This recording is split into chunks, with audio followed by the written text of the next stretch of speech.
There is something about the wasteland that pulls you back in.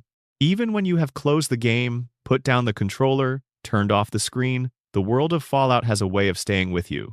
It lingers in the back of your mind the way the low hum of a Pip-Boy lingers in a quiet room. You find yourself thinking about it while you are doing the dishes, while you are lying in bed staring at the ceiling.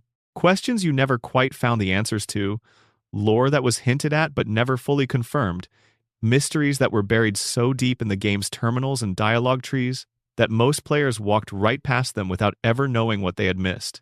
That is what tonight is for. You are going to get comfortable. You are going to let your eyes grow heavy, and we are going to walk through the wasteland together, slowly, not rushing anything, not pushing to get somewhere, just exploring the stories and theories and quiet unsolved mysteries that make Fallout one of the most fascinating fictional worlds ever constructed. There is no deadline. We are not speedrunning anything tonight. We are going to sit with these ideas, turn them over carefully, and let them carry you somewhere quiet and dark and full of interesting things to think about on the edge of sleep. The world of Fallout was born in 1997, the creation of Tim Kaine and a small, intensely dedicated team at Interplay Entertainment working out of an office in Irvine, California. What they built was something that genuinely had not existed before in quite the same form. A post-apocalyptic role-playing game set in a version of America that never quite matched our own timeline. A retro-futurist landscape where the cultural and aesthetic sensibilities of the 1950s had persisted and calcified, stretching forward across decades without the social revolutions that reshaped the real world, so that by 2077, the surface of America still carried something of the chrome optimism of an era that should have ended long before the bombs fell. It is a world built on a kind of beautiful, terrible contradiction. Cheerful propaganda posters in bright primary colors hang on walls stained with old blood. Upbeat lounge music plays from rusted speakers in facilities designed from the ground up as testing grounds for social engineering experiments on people who thought they were being sheltered. Bottle caps as currency, two-headed Brahmin as livestock. And everywhere, in every direction you look, the long shadow of a single date, the 23rd of October, 2077, the day the bombs fell. The day that ended one world and began another. The Great War, as it is called in the lore, lasted approximately 2 hours. In 2 hours, enough nuclear warheads were exchanged between the major powers of the world to fundamentally and permanently alter all life on Earth. Not just the people, the soil, the water, the animals, the plants. 2 hours of sustained nuclear exchange rewrote the basic biological terms under which life operated on the surface of the planet, producing mutations and adaptations and entirely new forms of existence that evolution might have eventually reached across tens of thousands of years of slow change, but instead arrived in a single generation of survivors. China and the United States had been locked in a decades-long conflict over resources, primarily oil, fighting a Cold War that periodically turned hot in specific theaters like Alaska and in proxy conflicts across Asia. The Sino-American War, which began in the late 2060s and escalated through the 2070s, was a grinding, resource-depleting conflict that drained both nations even as their public-facing propaganda insisted everything was going well. Both sides developed increasingly sophisticated and increasingly terrible weapons. Both sides told their populations that the other was the enemy of civilization itself. Both sides believed it, or at least the parts of themselves that still paid attention to what their governments said believed it. And for almost 3 decades after the original Fallout game shipped in 1997, the question of who actually fired the first nuclear weapon in the Great War remained genuinely unresolved. Not as a lapse of world-building, but as a deliberate creative choice. The ambiguity was the point. The horror was never in assigning blame. The horror was in the outcome, in the permanence of what happened. The wasteland does not care much about who pressed what button. The wasteland cares about what the 200 years of survivors who came after that moment did with the rubble they inherited. But in late 2023, Tim Kaine changed the conversation, and we are going to spend time going through what he said, why it matters, and what it does to the full picture of how Fallout's world ended. But first, I want to give you a fuller sense of the world we are exploring, because understanding the mysteries requires understanding the context they live in. The pre-war United States in Fallout was a society that had achieved extraordinary technological sophistication in certain directions while simultaneously going catastrophically wrong in others. They had powered armor decades before the bombs fell, mechanized combat suits that made individual soldiers capable of surviving battlefield conditions that would otherwise be fatal. They had robotic servants so ubiquitous that Protectrons and Mr. Gutsy units wandering grocery stores and office buildings were as unremarkable as vending machines. They had begun serious work on artificial intelligence, on biological engineering, on the kind of deep genetic manipulation that makes the post-war supermutants possible. They had nuclear energy so available that individual cars ran on fusion cells. And they had done all of this while running out of oil, while watching the global environment degrade, while engaging in the kind of resource competition with other major powers that tends, historically, to end in violence.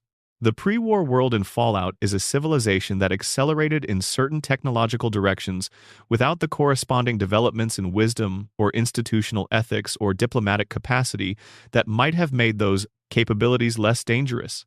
It is recognizable. That is one of the things Fallout does that most science fiction does not manage. Its future is not alien.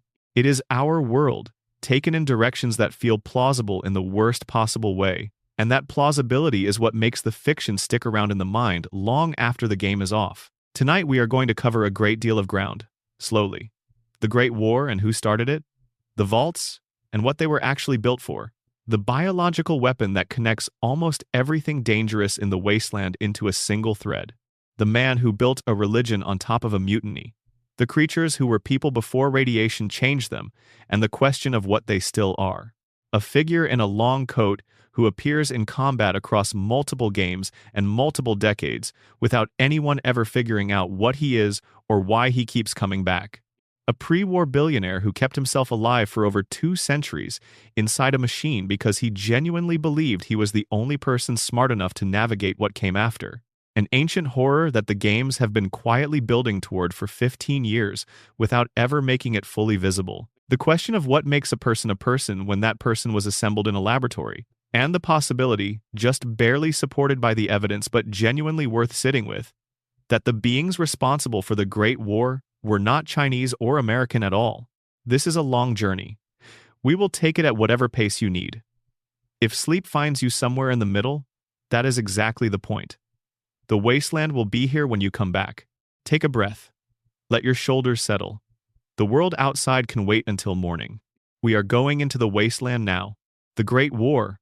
Who really fired first, and why it was never as simple as you thought. For 26 years, this was Fallout's defining mystery. The Great War began at 9:47 in the morning on the 23rd of October 2077. Within 2 hours, the surface of the Earth as humanity had known it was gone. Major population centers became craters, the sky turned to ash, radiation spread across the continents on the wind.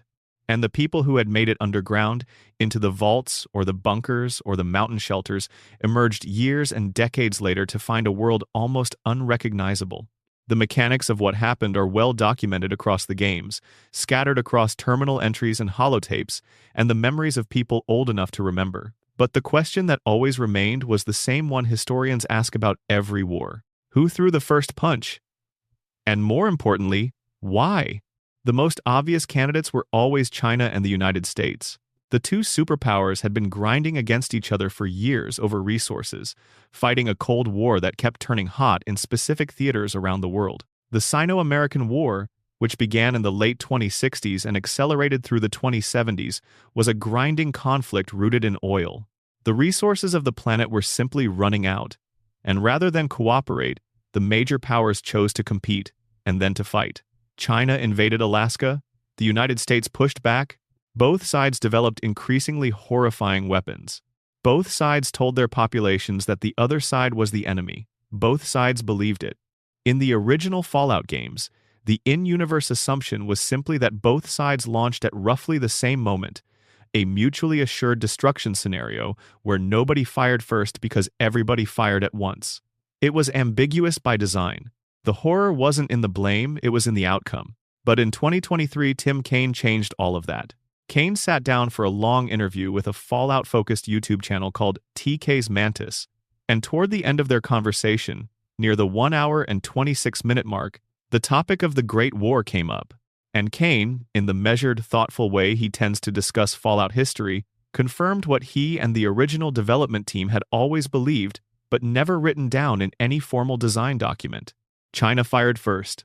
The reason, he explained, was the forced evolutionary virus, the FEV, a biological weapon being developed by the United States in violation of international treaties. China had discovered, through espionage, that the US was conducting illegal bioweapons research and had demanded they stop. The US had agreed, publicly, diplomatically, and then had simply moved the research to a different facility and continued. China found out, and the conclusion they reached was devastating in its logic.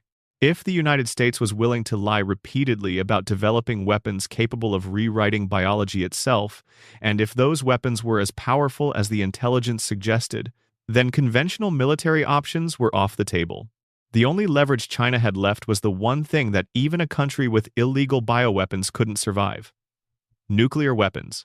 First strike logic, born from desperation, and the complete collapse of diplomatic trust. Kane was careful to add important nuance.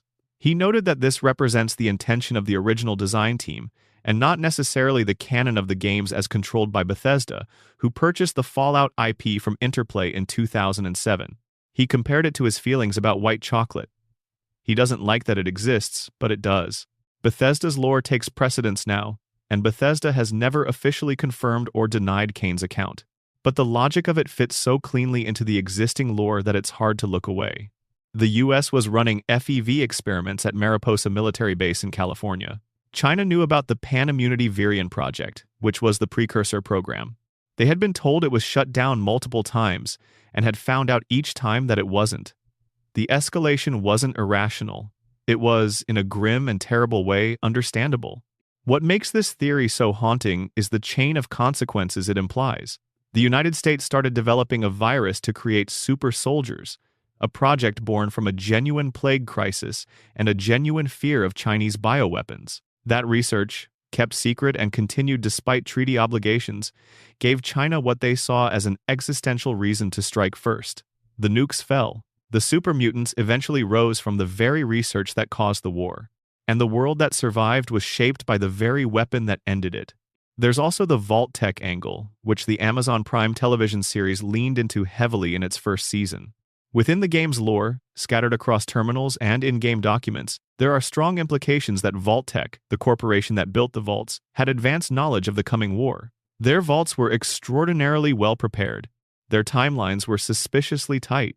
And in the Fallout TV show, it's explicitly revealed that Vault-Tec didn't just anticipate the war but actively participated in starting it, launching their own missiles to ensure the shelters they had built would be necessary. That they would be the ones holding the keys to human survival. This is presented as canon within the show's timeline, though the showrunners have been careful to maintain ambiguity between the show's events and the specific endings of the games. But the show's addition does something interesting to the whole picture. Because if Vault-Tec also launched missiles, then the question of who fired first becomes even more complicated. Did China fire first? Did Vault-Tec? Did it matter by that point? The military machinery of the late 21st century in the Fallout universe was so overloaded, so wound tight by decades of proxy conflicts and arms buildups and propaganda, that perhaps the identity of the first finger on the first button matters less than the web of decisions and lies and resource shortages that made that finger willing to push. Wars don't start in a single moment. They end in one. There's also a fringe theory within the Fallout community, one we'll return to later in this journey, that suggests neither China nor the US fired first in any meaningful sense. That there was a third party, something that had been watching humanity for a very long time. Something that saw nuclear launch codes as useful and had the technology to use them. But we'll get there when we get there. For now, settle in with this. The Great War was not an accident. It was not inevitable in the way that falling off a cliff is inevitable once you've already stepped off the edge. It was a series of human decisions, each one compounding the last, each one narrowing the options available, until the only decision left was which kind of catastrophe to choose. The United States chose to hide its research. China chose to respond with force rather than accept a world where their adversary had a biological superweapon in development. Vault-Tec chose to profit from the ruin. And in October of 2077, all those choices arrived at their conclusion in a single morning. 2 hours. the work of decades and centuries of human civilization, ending in 2 hours. That's the wasteland's original sin. Everything else flows from it. Drop a comment down below telling me where you're watching from and what time it is there. Knowing someone's listening from somewhere in the world, in their own dark room with their own thoughts, makes these long nights feel a little less empty. And if you haven't already, hitting subscribe would genuinely mean a lot.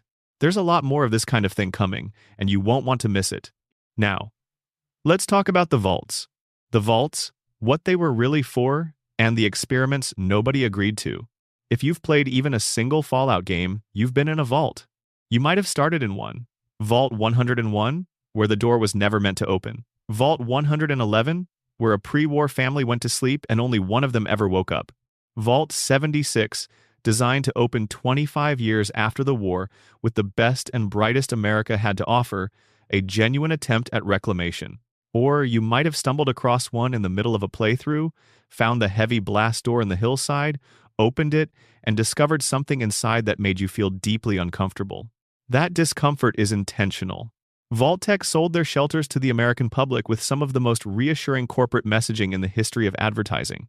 Bright colors, clean typography, smiling people in blue and yellow jumpsuits, going calmly underground while the world above handled whatever it needed to handle. The pitch was simple.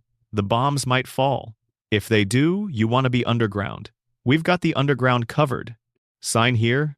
What the brochures did not mention was that most of the vaults were not really designed to save their inhabitants.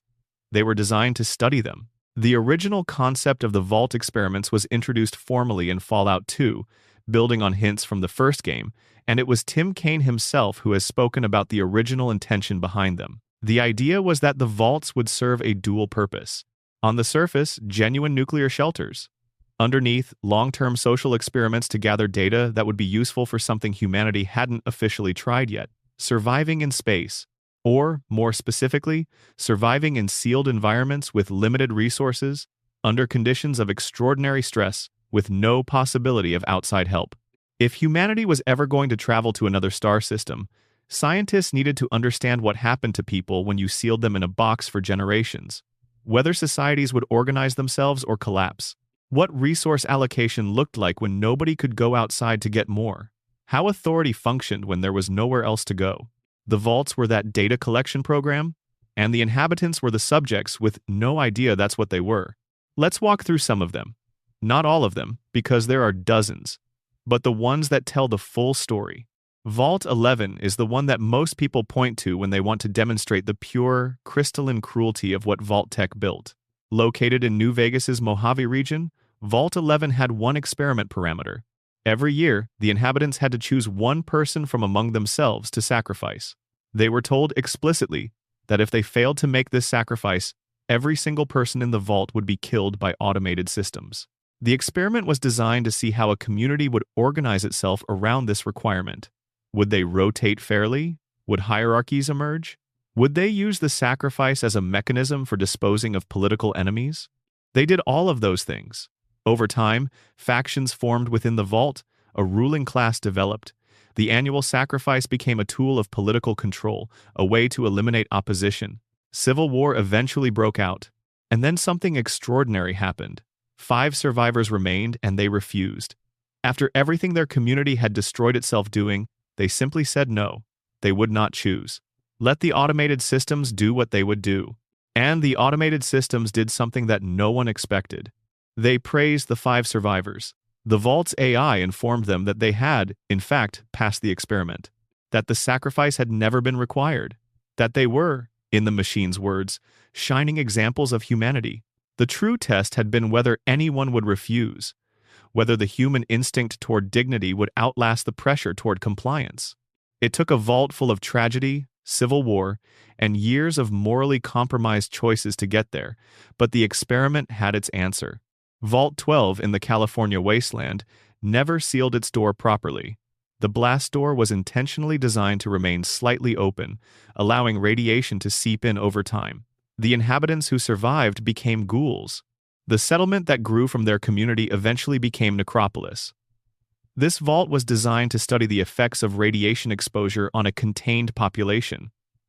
The experiment wasn't about sheltering anyone. It was about controlled irradiation. Vault 22 was the Green Vault. Its inhabitants were a team of scientists tasked with growing food in the absence of natural sunlight and traditional water access. Theoretically, a noble experiment. In practice, a catastrophe, because the plant specimens they worked with carried a fungal disease that spread through the vault's air systems and turned its inhabitants into hosts for a colony organism. The results, when you find Vault 22 in Fallout New Vegas, are genuinely disturbing. Plants growing through walls, spores in the air, a research log that charts the slow realization of what was happening and the increasingly futile attempts to contain it. Vault 34 was filled with weapons, an armory of extraordinary scope available to all inhabitants, with the explicit instruction that vault resources were to remain available to all. The experiment was studying conflict, whether an armed society would regulate itself through mutual deterrence or tear itself apart.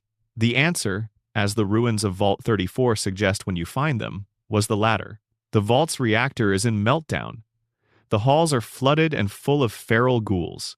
Whatever social experiment played out here ended badly.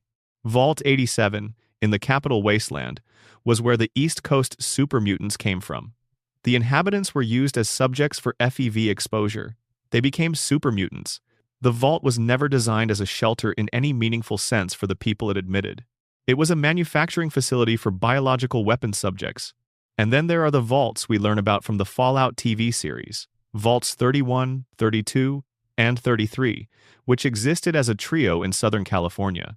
Vault 31 was the key vault in this system, populated almost entirely by Vault-Tec employees who were frozen in stasis, preserved as what the company envisioned as ideal post-war leadership stock. Vaults 32 and 33 were the breeding pools, populated with ordinary people designed to produce the labor force and genetic diversity that the Vault-Tec employees would emerge to manage.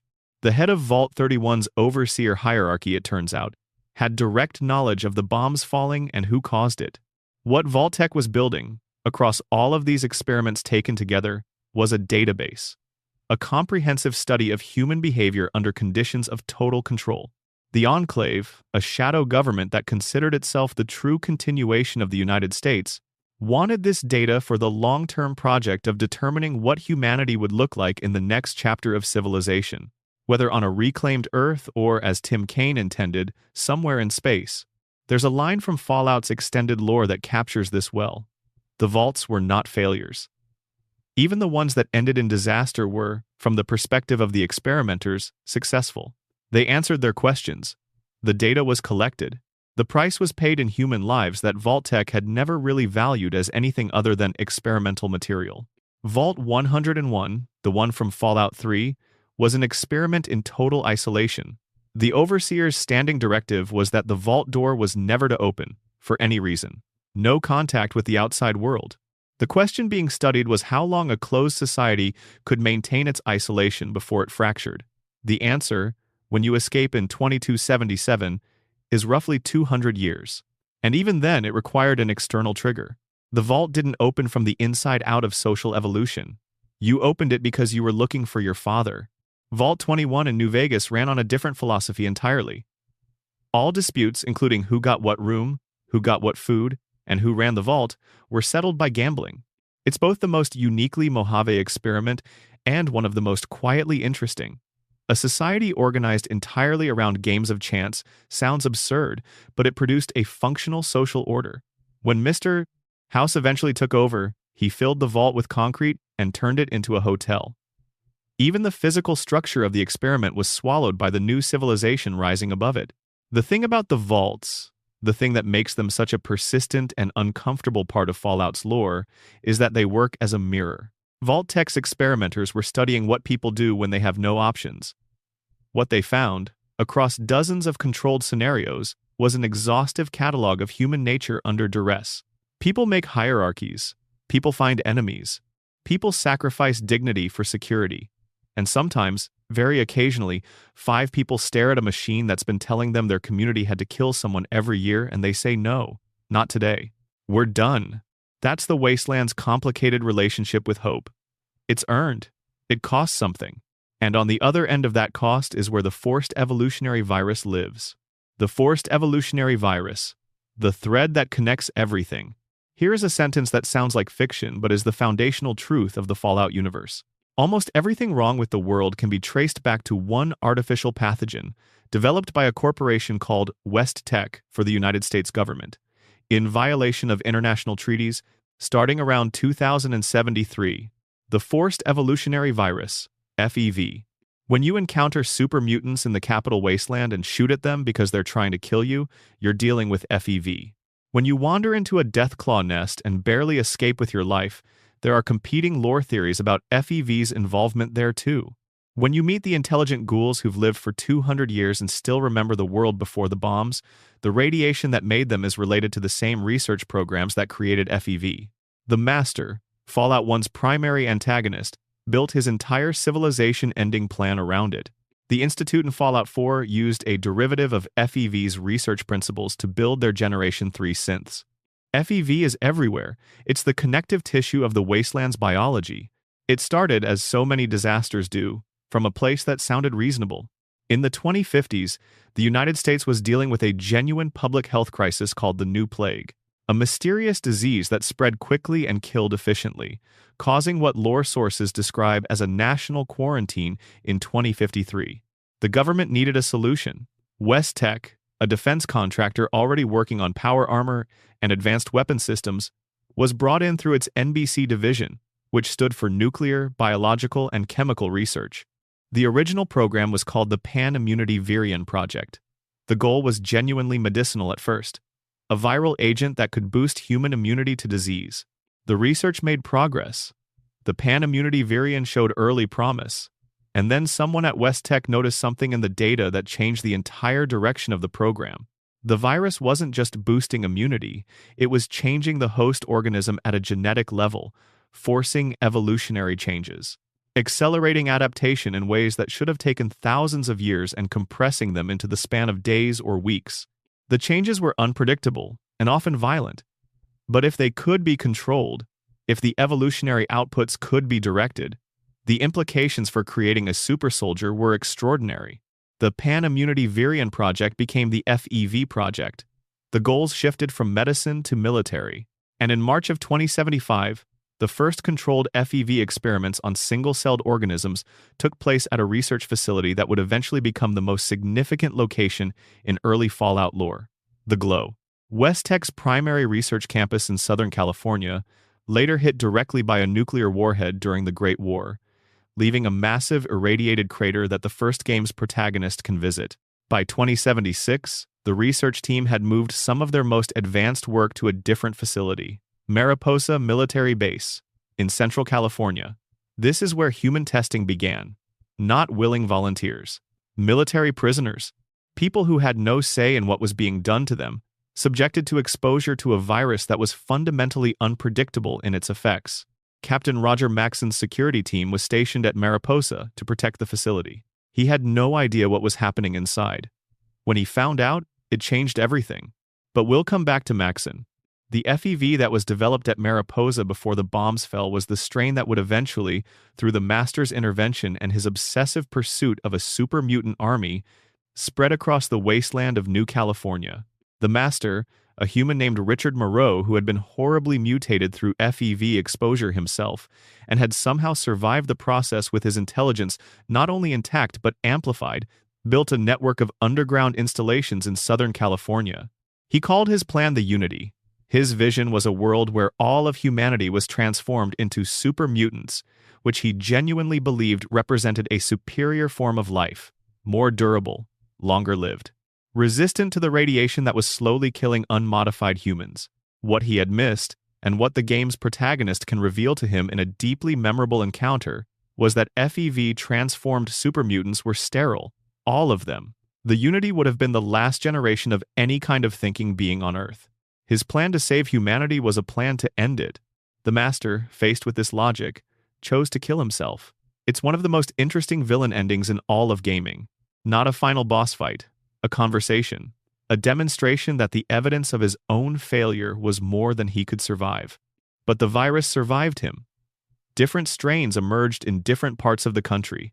The capital wasteland supermutants come from a different, cruder strain of FEV that was being developed at Vault-87 and produced larger, stronger, but less intelligent mutants than the Master's West Coast creations. The Commonwealth supermutants, those found throughout Fallout 4's Boston setting, are different again, products of the Institute's own research derived from FEV principles. Each region's super mutant population carries in its biology a record of which research facility created them and how far that particular strain had been refined. The Deathclaw connection is murkier, and there are competing lore interpretations. The dominant theory is that Deathclaws were Jackson's chameleons, a large reptile species, exposed to FEV during pre-war experiments to create an alternative to human soldiers. The results were the apex predator that every Fallout player has learned to respect deeply when they hear one nearby. Some lore suggests the Enclave continued Deathclaw experiments after the war, attempting to create intelligent, controllable Deathclaws. Fallout 2 has a Deathclaw named Gorus who is fully intelligent and becomes a companion. The experiments apparently worked, though they weren't widely deployed. The Institute's synths are the last branch of the FEV research tree, and perhaps its most philosophically complex.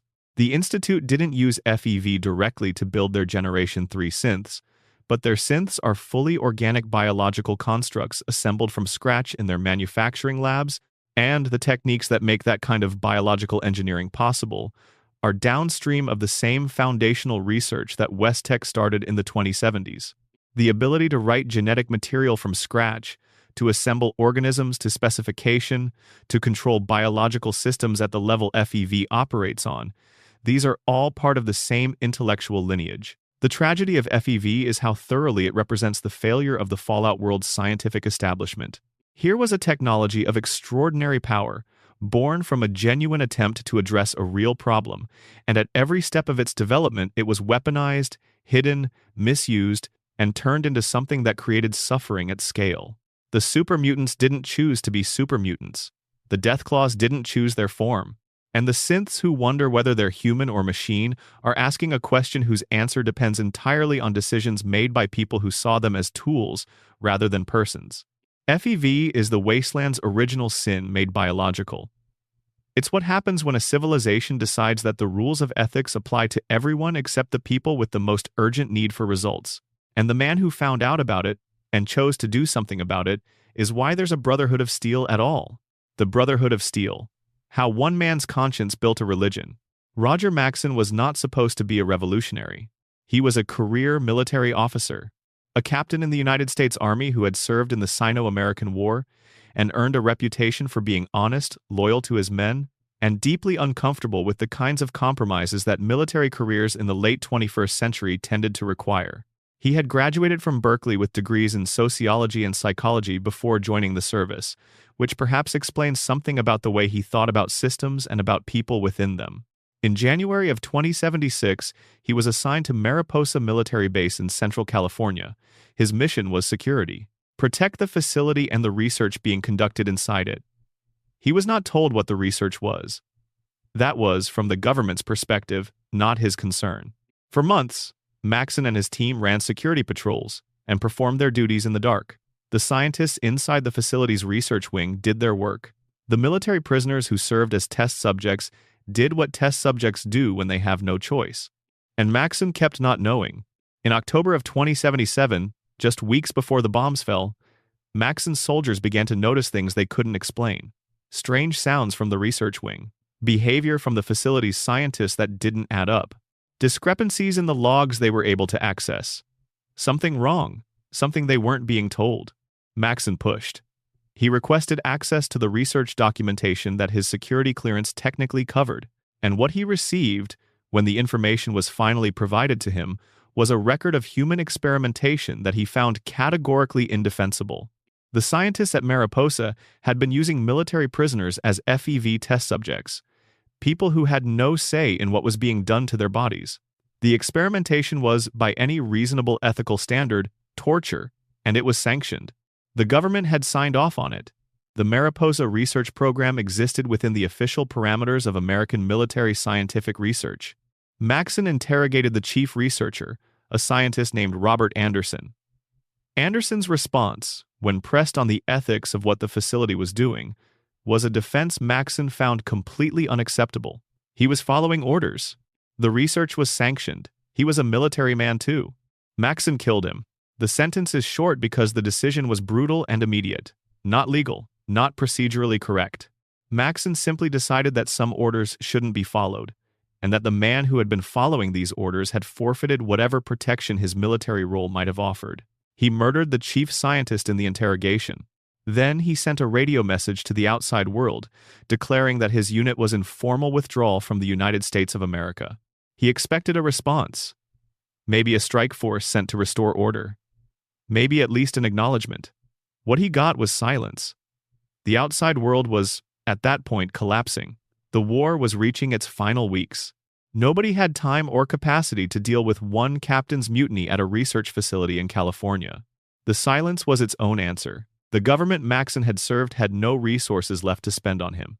On the 23rd of October 2077, the bombs fell. Mariposa was not hit directly. The base's location had been missed, or spared, depending on which theory you prefer.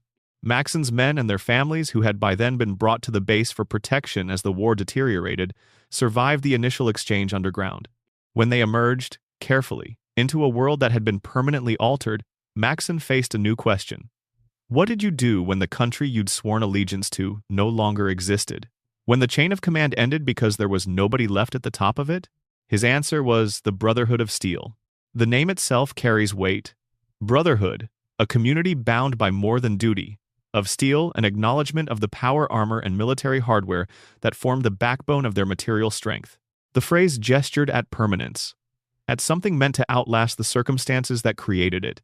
The Brotherhood's founding philosophy, as articulated by Maxson and preserved in their institutional memory, was built around two pillars. First, the preservation of technology.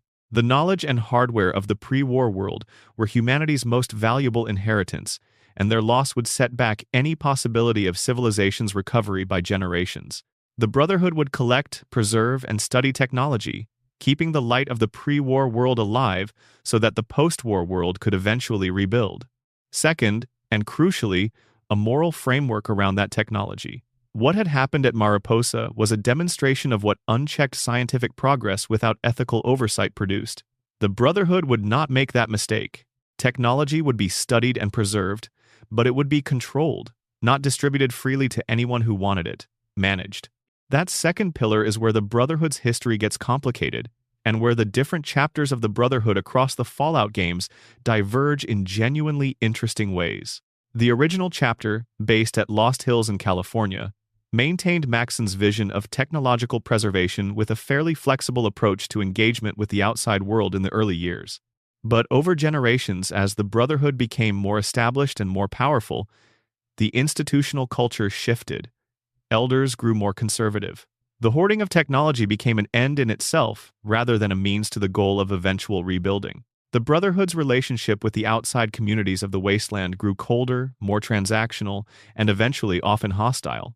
The East Coast chapter, whose story forms the backbone of Fallout 3, split from the main body over exactly this question. Elder Lyons, who led the Capital Wasteland chapter, believed the Brotherhood had an obligation to use its resources to actually help the people of the wasteland, to fight the super mutants, to provide protection and aid. The main Brotherhood body considered this a fundamental misunderstanding of their purpose. Technology existed to be preserved, not deployed in service of whoever happened to need help at the moment.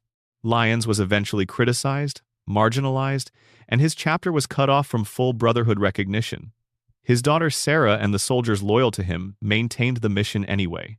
The Fallout 3 protagonist works with this version of the Brotherhood, a chapter that had drifted from the institution's founding documents towards something that actually resembled Maxson's original moral vision more closely than the rigid main body did. Fallout 4's Brotherhood, arriving on the Prydwen under Elder Arthur Maxson, a direct descendant of Roger's bloodline, represents a different resolution entirely. This version is authoritarian, expansionist, and deeply uncomfortable with anything that doesn't fit cleanly into its taxonomy of humanity. Synths are not people. Ghouls are suspect. Anyone outside the Brotherhood's protection scheme is a resource or a problem. The original ethical impulse that Roger Maxson felt in that interrogation room at Mariposa, the impulse that said some things were simply wrong regardless of who sanctioned them, has been institutionalized and then calcified into a different kind of dogma. The Brotherhood of Steel is, across the full arc of the Fallout games, a tragedy of institutional drift. A community founded on a genuine moment of moral courage, whose descendants have repeatedly struggled to remember what that courage was actually for. Roger Maxson killed a man for experimenting on prisoners without their consent. 200 years later, the organization he founded was fighting to prevent a robot from thinking of itself as a person. The irony doesn't require underlining. There's a way in which the Brotherhood is Fallout's most honest faction. Every faction in the wasteland is compromised. Every ideology has costs. But the Brotherhood is the one whose founding documents are the clearest, and whose departure from those documents is the most visible and most painful. The NCR is corrupt because large governments tend toward corruption. Caesar's Legion is brutal because its founder decided brutality was the organizing principle of effective civilization. The Institute is cold because it stopped caring about the people above ground generations ago. But the Brotherhood was built by a man who did the right thing at tremendous personal cost, and it takes a specific kind of sadness to watch what was built from that act. You find Roger Maxson's old holotapes in the games. His voice is tired, thoughtful, trying to figure out what the right thing to do is, day by day, in the ruins of a world that destroyed itself. He sounds like someone who is genuinely uncertain whether he's making the right choices, which is perhaps why the Brotherhood he founded is most compelling when it's also uncertain. Certainty, in the wasteland, tends to produce the worst outcomes. Ghouls. What the wasteland made of the people who survived? There is a question that the Fallout universe raises about ghouls and never fully answers, and it is both a scientific question and a deeply human one. Why do some of them go feral and others don't? A ghoul, in Fallout lore, is what happens to a person when they are exposed to a sufficient but not lethal dose of radiation. The body changes, the skin necrotizes and tightens over the bones, the nose disappears, the hair falls away. The internal biology rewrites itself to become radiation tolerant rather than radiation damaged. A ghoul doesn't just survive radiation exposure. Over time, they come to absorb it, process it, and actually require it as part of their biology. The side effects of this transformation are significant and permanent. Ghouls are sterile. Their appearance becomes one that most of the surface-dwelling, non-irradiated population finds disturbing. They are discriminated against broadly across the wasteland, sometimes violently, sometimes in the form of policies that bar them from communities or simply kill them on sight regardless of their cognitive function. And they live for a very long time, potentially for centuries. The ghouls who survived the Great War and its immediate aftermath, in 2077, are still alive in the games, which are set mostly in the 2280s. A 210-year lifespan minimum for a human being who has been irradiated to the point of physical transformation. Most of them carry the full weight of that time with them. They remember the pre-war world. They remember what the sky looked like before it changed. They remember music and architecture and the specific brand of American optimism that the 1950s aesthetic had preserved in amber all the way to 2077. And they're still here, while the world that made them is dust. Raul Tejada in Fallout New Vegas is a ghoul who was around before the war. His memory extends back further than that of almost any other living being you'll encounter in the Mojave. He's survived bandits and super mutants and the full arc of American civilization's collapse. He's funny, melancholy, tired in a way that 2 centuries of living in the wasteland earns. He's exactly what an intelligent ghoul looks like when he's had enough time to process all of it. But not all ghouls are Raul. The feral ghouls, which are present in every Fallout game as common enemies, were once people too. They were irradiated, they transformed, and then something happened in their minds that the transformation in their bodies didn't protect against. They lost their higher cognitive functions: language, memory, the capacity for anything resembling social behavior. They retained the instinct for aggression and the physical durability that ghoulification produces, but the person inside them is gone. What's left is something that attacks anything it encounters and clusters in packs in the dark corners of ruins and vaults. The exact mechanism of feralization is one of the things the games deliberately leave vague. Multiple explanations are offered and none of them are definitive.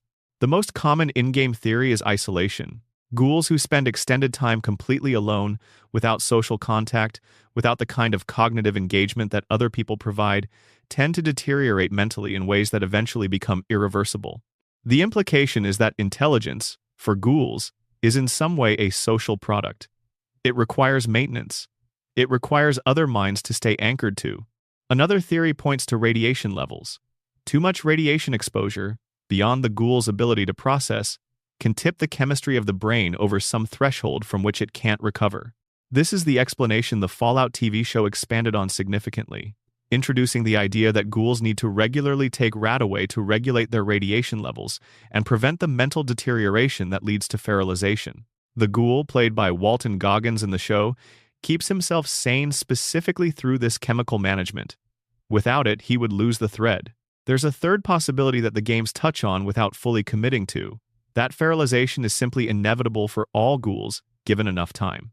That the human mind, even in a radiation-resistant body, has a finite capacity for enduring centuries of existence, that eventually everyone goes feral. The intelligent ghouls you meet might just be the ones who haven't gotten there yet. This third possibility is the most unsettling because it reframes every conversation you have with an intelligent ghoul. When Raoul talks about his memories, when Hancock discusses politics and power in Diamond City, when Three Dog broadcasts from the ruins of Washington, all of them might be on a clock that only ghoulification gets to set. Their intelligence is real. Their personalities are real. And there might be a day, 2 centuries from now or 5 centuries from now, when none of that remains. The parallel to human aging is obvious and intentional. Most human characters in the wasteland are lucky to reach 60, given the environment. A ghoul can endure for an incomprehensible length of time, and that's its own kind of burden. Mortality compresses life. It forces priorities. When you can't imagine the end, when the years just keep accumulating without the prospect of a natural limit, something about how you relate to time itself must change. Then there's the discrimination layer, which the games handle with varying levels of nuance. Ghouls are discriminated against throughout the wasteland in ways that track closely with how marginalized groups are treated in the real world. They're assumed to be dangerous. Their appearance is used to justify hostility that has nothing to do with their actual behavior. Vault City and Fallout 2 had explicit policies against allowing ghouls within its walls, regardless of their cognitive function. Even the New California Republic, which on paper extended legal rights to mutated individuals, didn't always enforce those rights where ghouls were actually living. There's a moment in Fallout 3 where the player character can help a ghoul named Roy Phillips take revenge on a luxury apartment complex that refused to allow ghouls to live there. The complex is called Tenpenny Tower.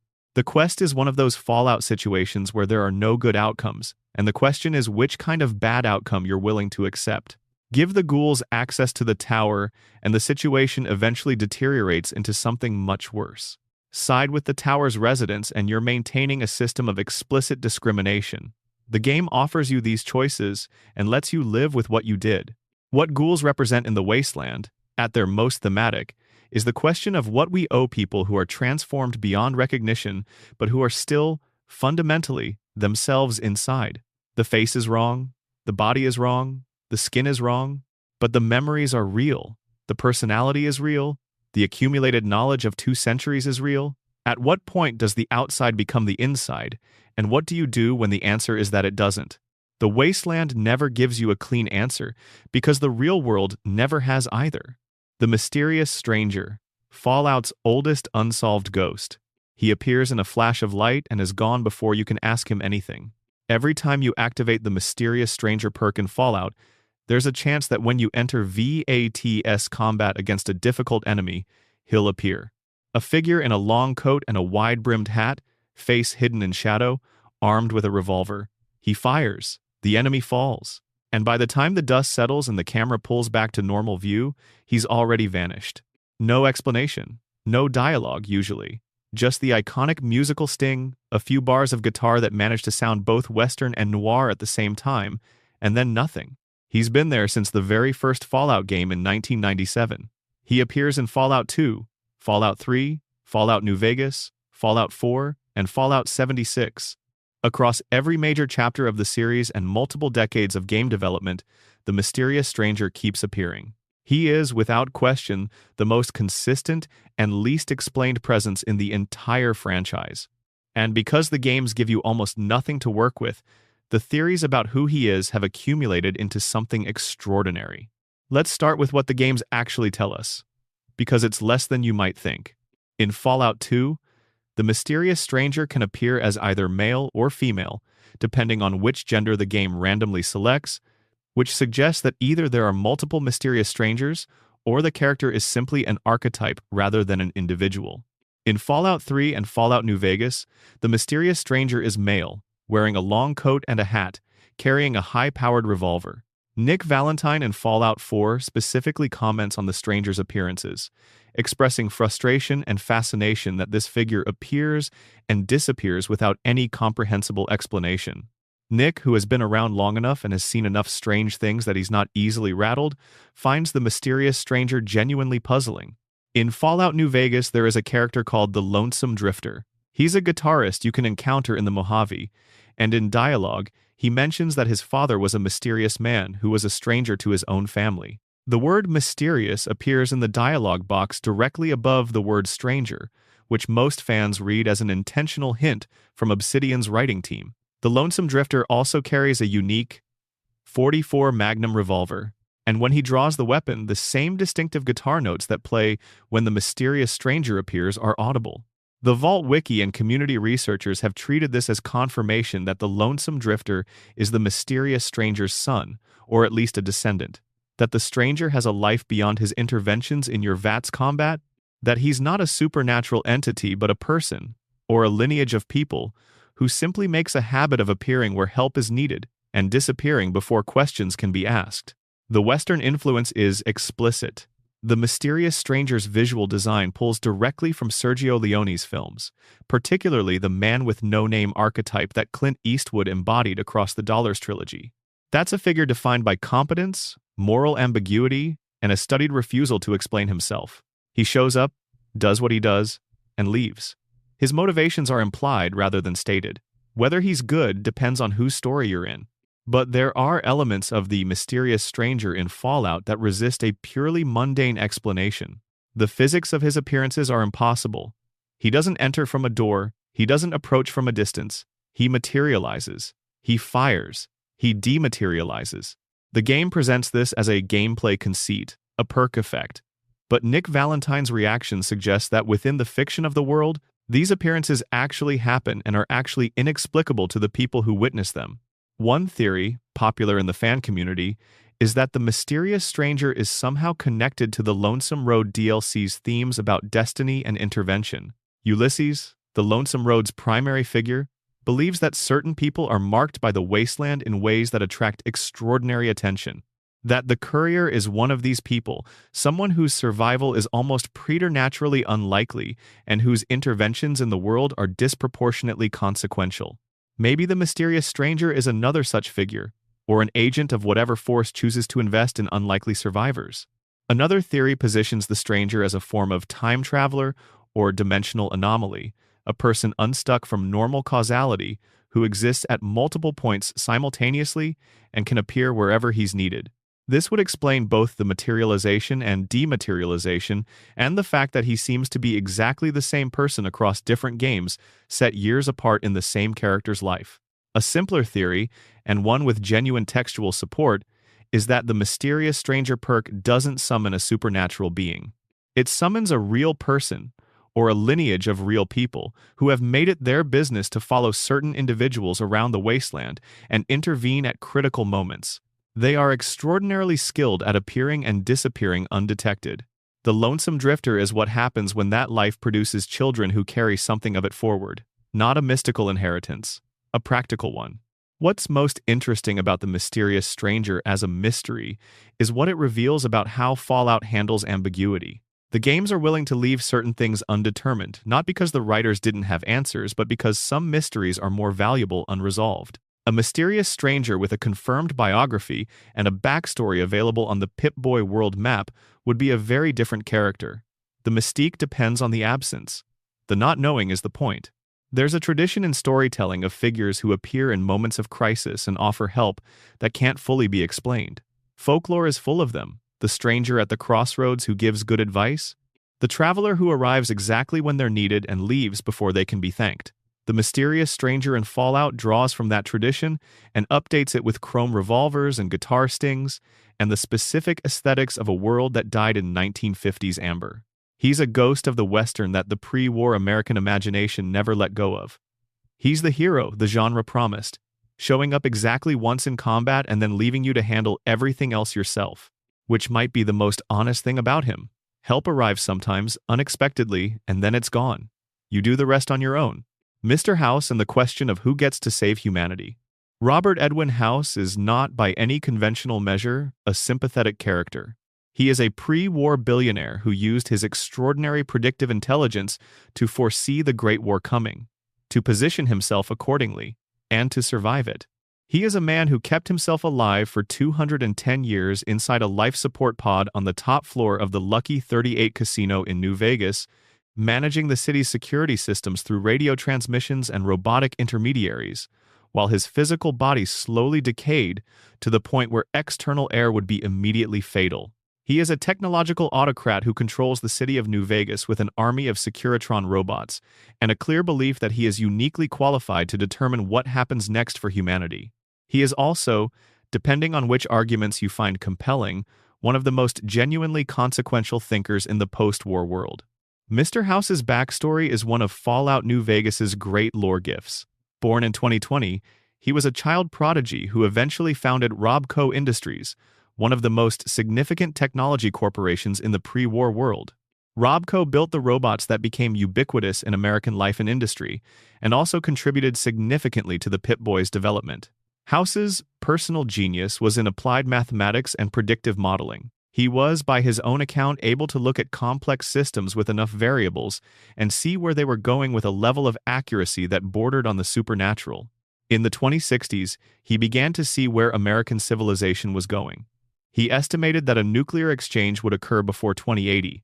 His models gave him a specific enough timeline to prepare.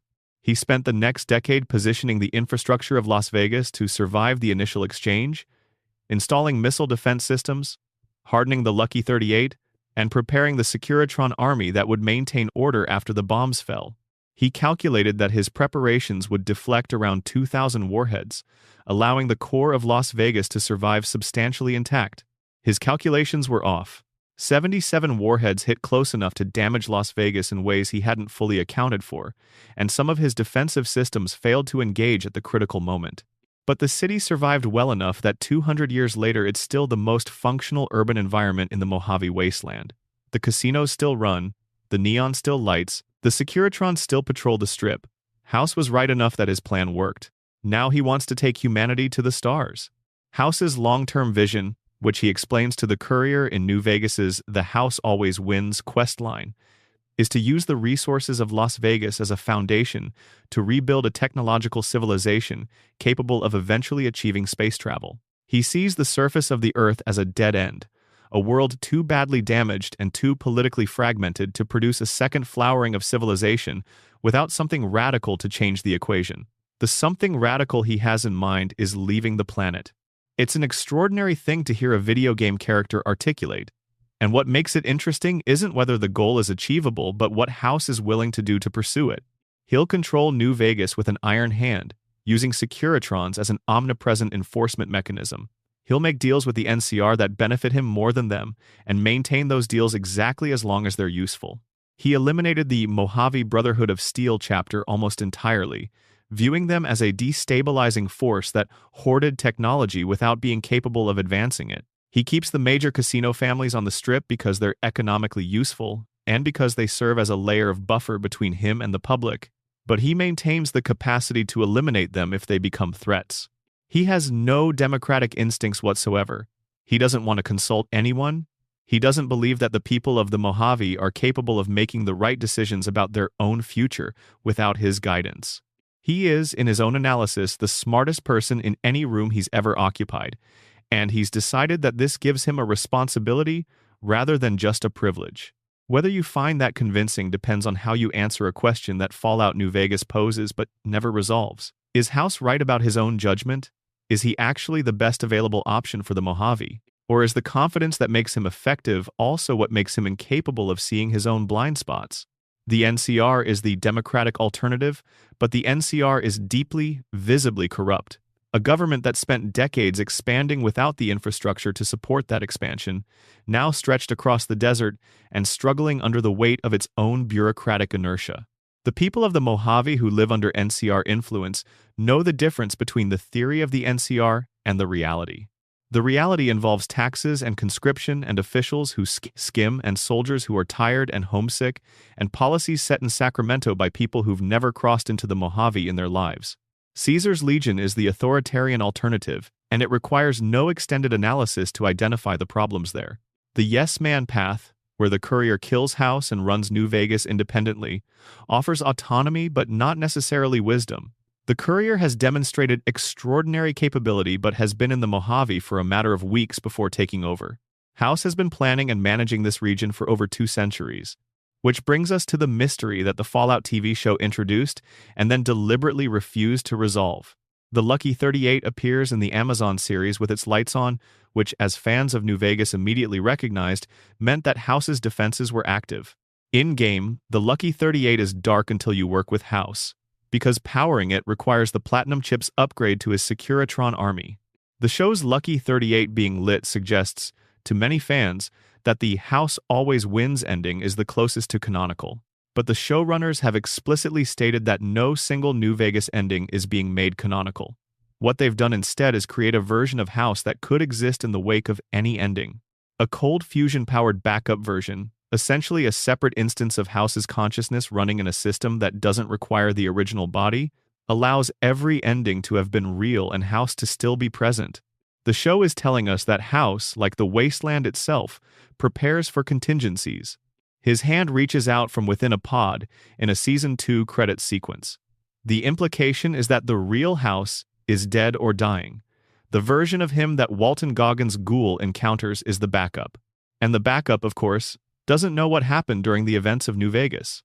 He comes online into a post-whatever-the-courier-did world, equipped with the values and plans of Robert Edwin House but without the memories of how those plans played out. Which is philosophically fascinating. Is a backup of a person the same person?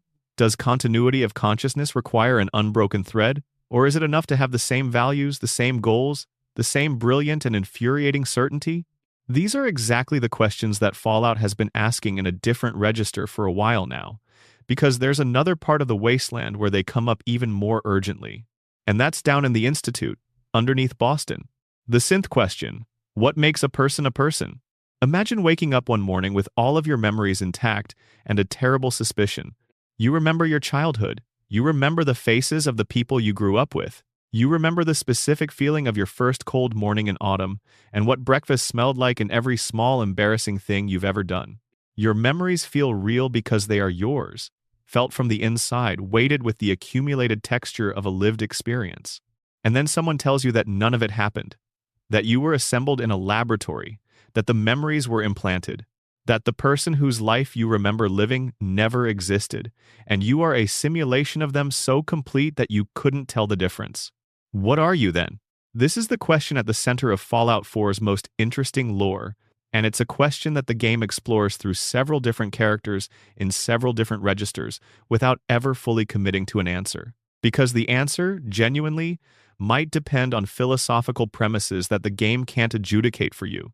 The Institute, operating from a massive underground facility beneath the ruins of MIT in Boston, has been producing synthetic humans for decades. Their development went through 3 distinct generations. Generation 1 synths are fully mechanical. Metal frames, robotic movement, no pretense at biological resemblance. They're obviously robots. They're deployed by the Institute as labor and occasionally as weapons, but nobody looks at one and wonders if it has feelings. Generation 2 synths added a biological skin layer over the mechanical frame. They look more human. Some of them, like Nick Valentine, were experimental models designed to carry a human personality matrix to see whether a synth could operate with the full complexity of a real human mind rather than a simplified behavioral program. Nick is the only known surviving Gen 2 prototype with a full personality, and his experience of existing in a mechanical frame while carrying the memories and emotional patterns of a pre-war detective named Nick Valentine creates its own kind of philosophical vertigo. He knows he's not the original Nick. He's a copy, running on different hardware, without any continuity with the biological person whose mind he carries. But he's been himself long enough that the question of whether that matters has become somewhat academic. Generation 3 synths are entirely different. They are organic, built from scratch inside the Institute's manufacturing facilities, assembled using materials and processes that produce biological tissue indistinguishable from natural human biology. The only inorganic component is a small neurological implant that allows the Institute to program them, issue recall codes, and, if necessary, wipe their memories. Remove that implant, and there's no physical way to distinguish a Gen 3 synth from a biological human. They eat, they breathe, they bleed, they feel pain, they dream, and the Institute considers them property. The philosophical weight of this position is what Fallout 4 is circling when it works. The Institute's argument is that Gen 3 synths are tools. They were created with a purpose and are deployed in service of that purpose, and the fact that they process information in ways that resemble human consciousness doesn't change their fundamental status as manufactured objects. The scientists who make this argument with straight faces are, the game implies, people who decided the answer to the question a long time ago and have organized their professional and moral lives around that answer. Reopening it would require them to confront things they'd rather not confront. The Railroad, the underground organization dedicated to liberating synths, takes the opposite view with equal conviction. If a being has memories, forms attachments, makes choices, experiences fear and hope and loss, then it's a person. The mechanism of how that consciousness came to exist is irrelevant. You don't get to own a mind just because you built the body it lives in.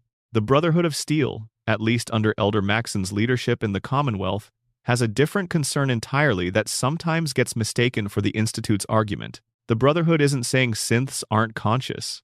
They're saying synths are dangerous. That a technology capable of producing beings indistinguishable from humans is inherently a weapon of destabilization. That you can't have a society where anyone might be a synth and nobody can tell the difference, because that suspicion destroys the social trust that societies are built on. This is separately an interesting argument, and it's not entirely wrong as a description of what synth infiltration actually does to the Commonwealth. The paranoia is real. The damage to community cohesion is real.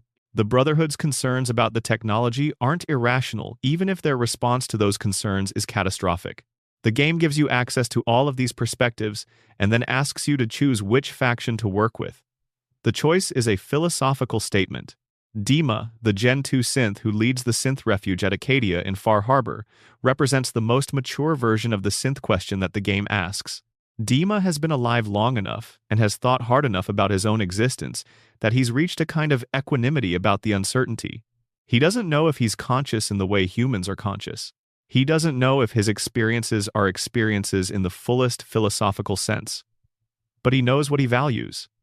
He knows what he wants to protect. He has made choices, some of them terrible, that he owns fully and that he'd make the same way again. That, he believes, is what personhood amounts to. Not a definitive answer about the nature of consciousness, but a consistent pattern of values and choices and caring. Nick Valentine, over the course of his companion arc in Fallout 4, arrives at something similar. He spends a long time trying to track down the mysterious stranger, partly because solving mysteries is what he does, and partly because the stranger's impossible appearances touch something in Nick that he can't easily explain. He's uncomfortable with the things he can't understand. He's built a life out of pattern recognition. The stranger doesn't fit the pattern. By the end of his companion quest, Nick has mostly made peace with what he is. He's not the original Nick Valentine. He carries that person's memories without continuity with that person's actual life. He's something new, and something that has built its own continuity over the years since it was activated. His sense of humor is real. His loyalty is real. His complicated feelings about having a dead detective's love for a woman who is also decades dead are real. Whether that constitutes consciousness in the philosophical sense isn't something Nick is going to resolve. He's decided to proceed as if it does. There's something very quietly brave about that decision, and it's the thing that the synth question in Fallout is ultimately reaching toward. In a world where certainty is unavailable, you proceed on the basis of what you value. You construct yourself from the choices you make about what to care about and what to protect. Synth or human or ghoul or super mutant. The categories are real, but they're not the most important thing about anyone. The most important thing is whether you show up. Ugh Qualtoth. Fallout's hidden cosmic horror. There is something under the Dunwich building that the game doesn't want to show you directly. You can find the Dunwich building in the capital Wasteland, in Fallout 3. It's a ruined office complex in the marshlands south of the Potomac, a place that most players stumble across while exploring and then approach with a vague sense that something is off about it before they've even gone inside. The building houses feral ghouls, which is ordinary enough in the capital Wasteland. But the ghouls here are different in a way that's hard to articulate. They move strangely. They're concentrated in ways that suggest they were gathered rather than simply colonized an available ruin. And in the deepest level, past the virulent underchambers that hold the feral ghouls and the audio logs of a man named Jaime who came looking for his father and found something that destroyed him, there is a cave. And in the cave there is an obelisk. The obelisk is carved stone, old in a way that suggests pre-war rather than post-war origin, with human figures carved into it in postures that suggest worship rather than construction. Just being near it makes you uneasy? The game's own text prompt says as much if you interact with it. A terminal nearby has recent transcriptions from someone with increasingly deranged handwriting, mentioning melting skin and feasts and the return of a man named Abdul. And underneath all of it, a name is referenced in fragments across the documents you find in the building. Ugh Qualtoth. The reference is unmistakably H.P. Lovecraft. The building is named after Lovecraft's The Dunwich Horror, a short story about an isolated New England town where something is growing in secret behind the walls of an ancient family's farmhouse. Something that doesn't quite fit into the natural order.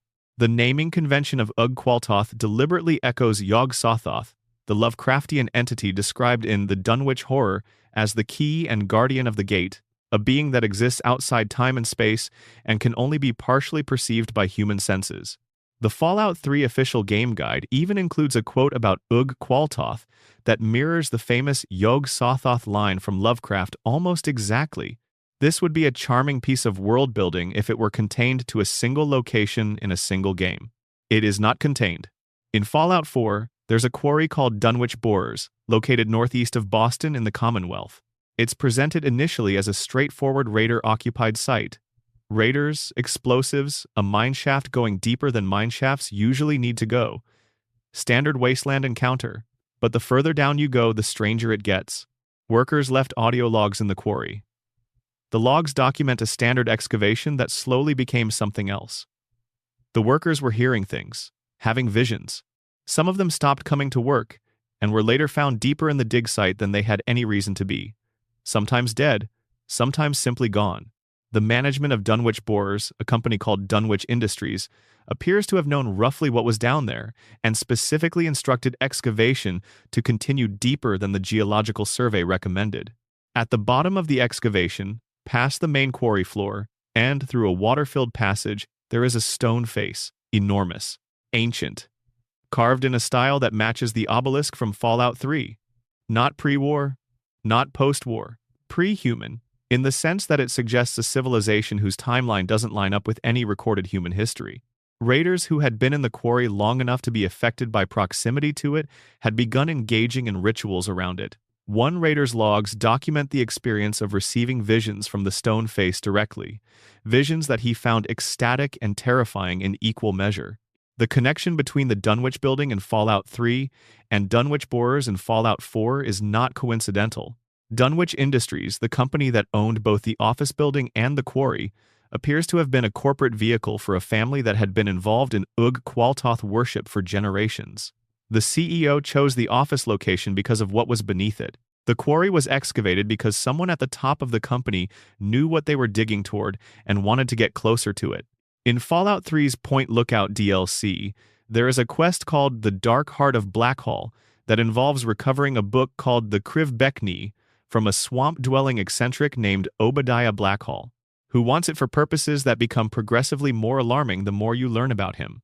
The Krivbekni is a book of rituals associated with Ugh Qualtoth, something like an eldritch grimoire, and its connection to the obelisk beneath the Dunwich building is explicitly referenced in the game's files.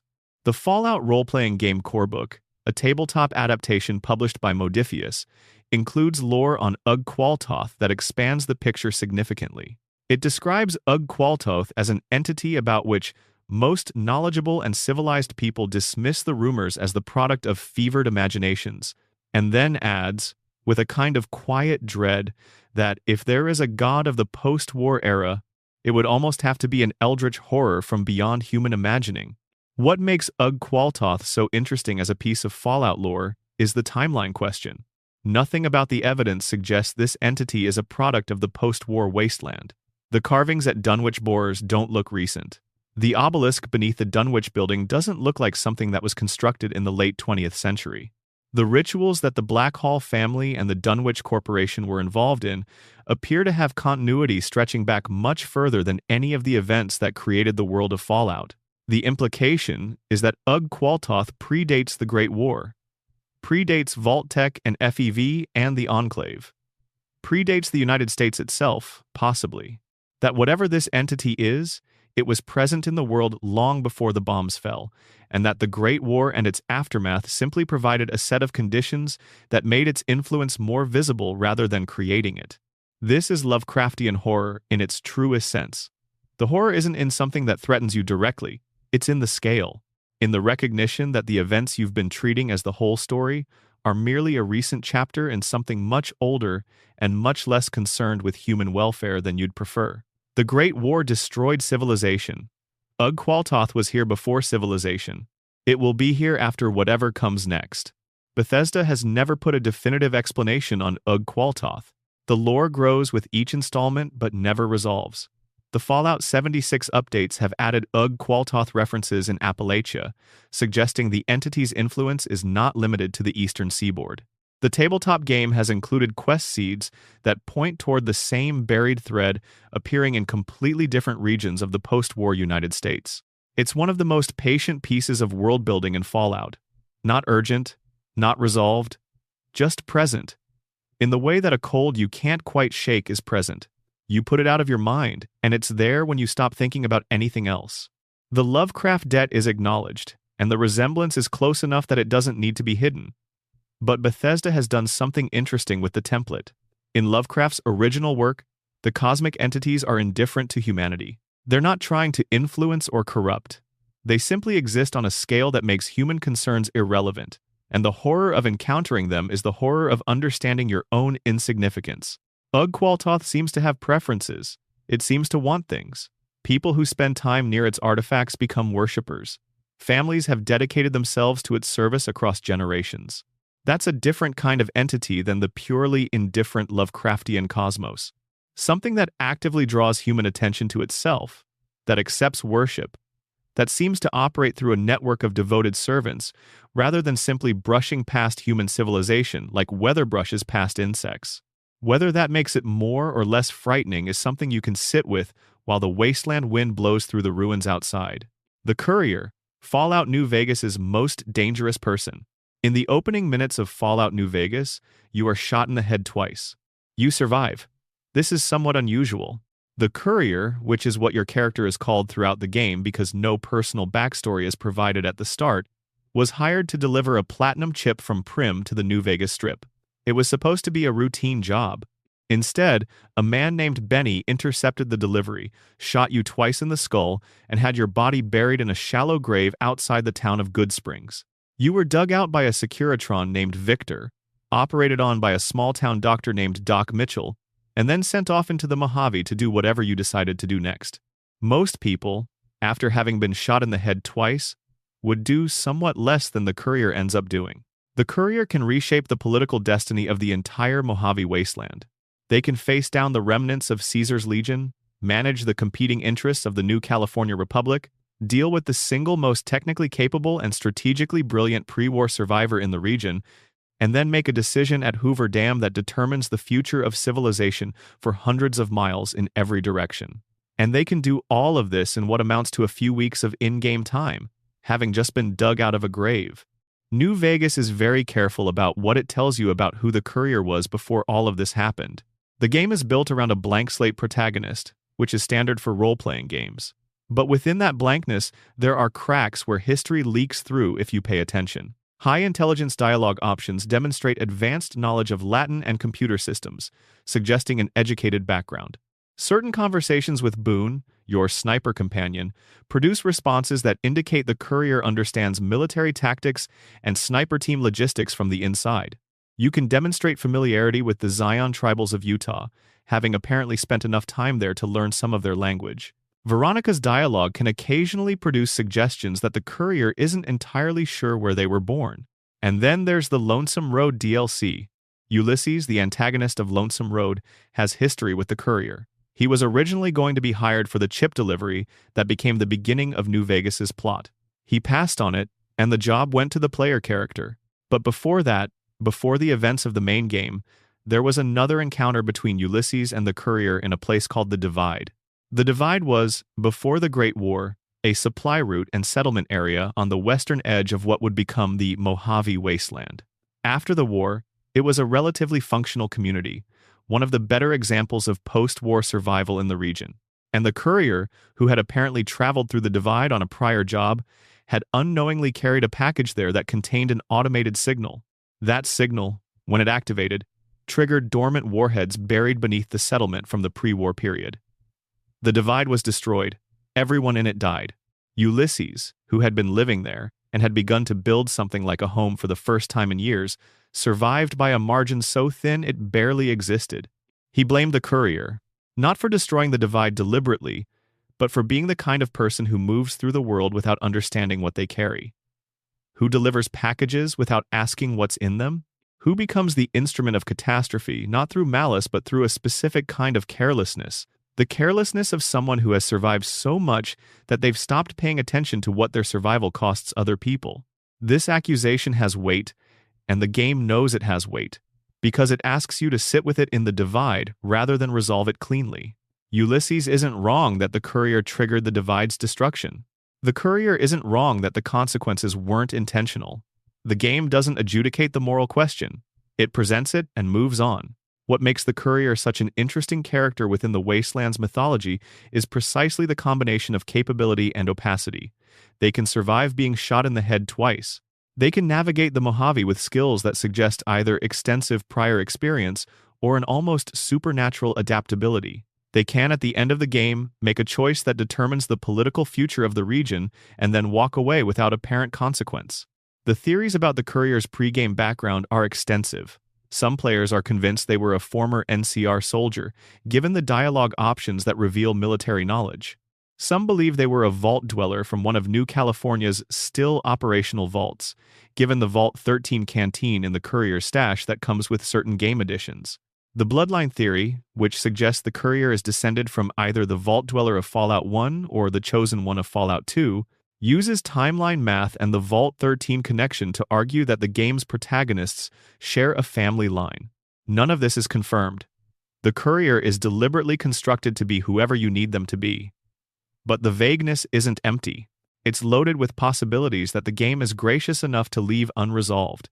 One framing that I find genuinely compelling is that the courier's background doesn't matter as much as what gets built on top of it. The Mojave doesn't care who you were before Benny shot you. The Wasteland evaluates you based on what you do now, in the present, under pressure. The courier who emerges from Doc Mitchell's care in Goodsprings and walks out into the desert is defined not by their history but by the accumulation of choices they make going forward. Which is maybe the most Fallout thing about them. The Wasteland doesn't owe you a clean origin story. You build yourself from what you survive. The aliens. What if the Zetans fired first? This one is the strangest thread in Fallout's lore, the one that the most serious lore analysts tend to treat with caution, and the one that I find the most quietly unsettling when you follow it to its logical end. The Zetans are Fallout's aliens. Small, gray-skinned, large-eyed beings from somewhere considerably farther away than China. They appear first as a crashed UFO in the original Fallout, just a crashed saucer and some unusual skeletons that the game presents without explanation. By Fallout 3's Mothership Zeta DLC, they've become a full faction, with a ship orbiting Earth, a collection of human abductees going back centuries, and advanced technology that makes even the best pre-war human hardware look primitive. They are, in the game's aesthetic, classic pulp science fiction aliens. Their design is deliberately evocative of the UFO mythology of the mid-20th century. Gray aliens in tinfoil suits, with ray guns and a habit of collecting Earth specimens that they've been conducting for a very long time before the Great War.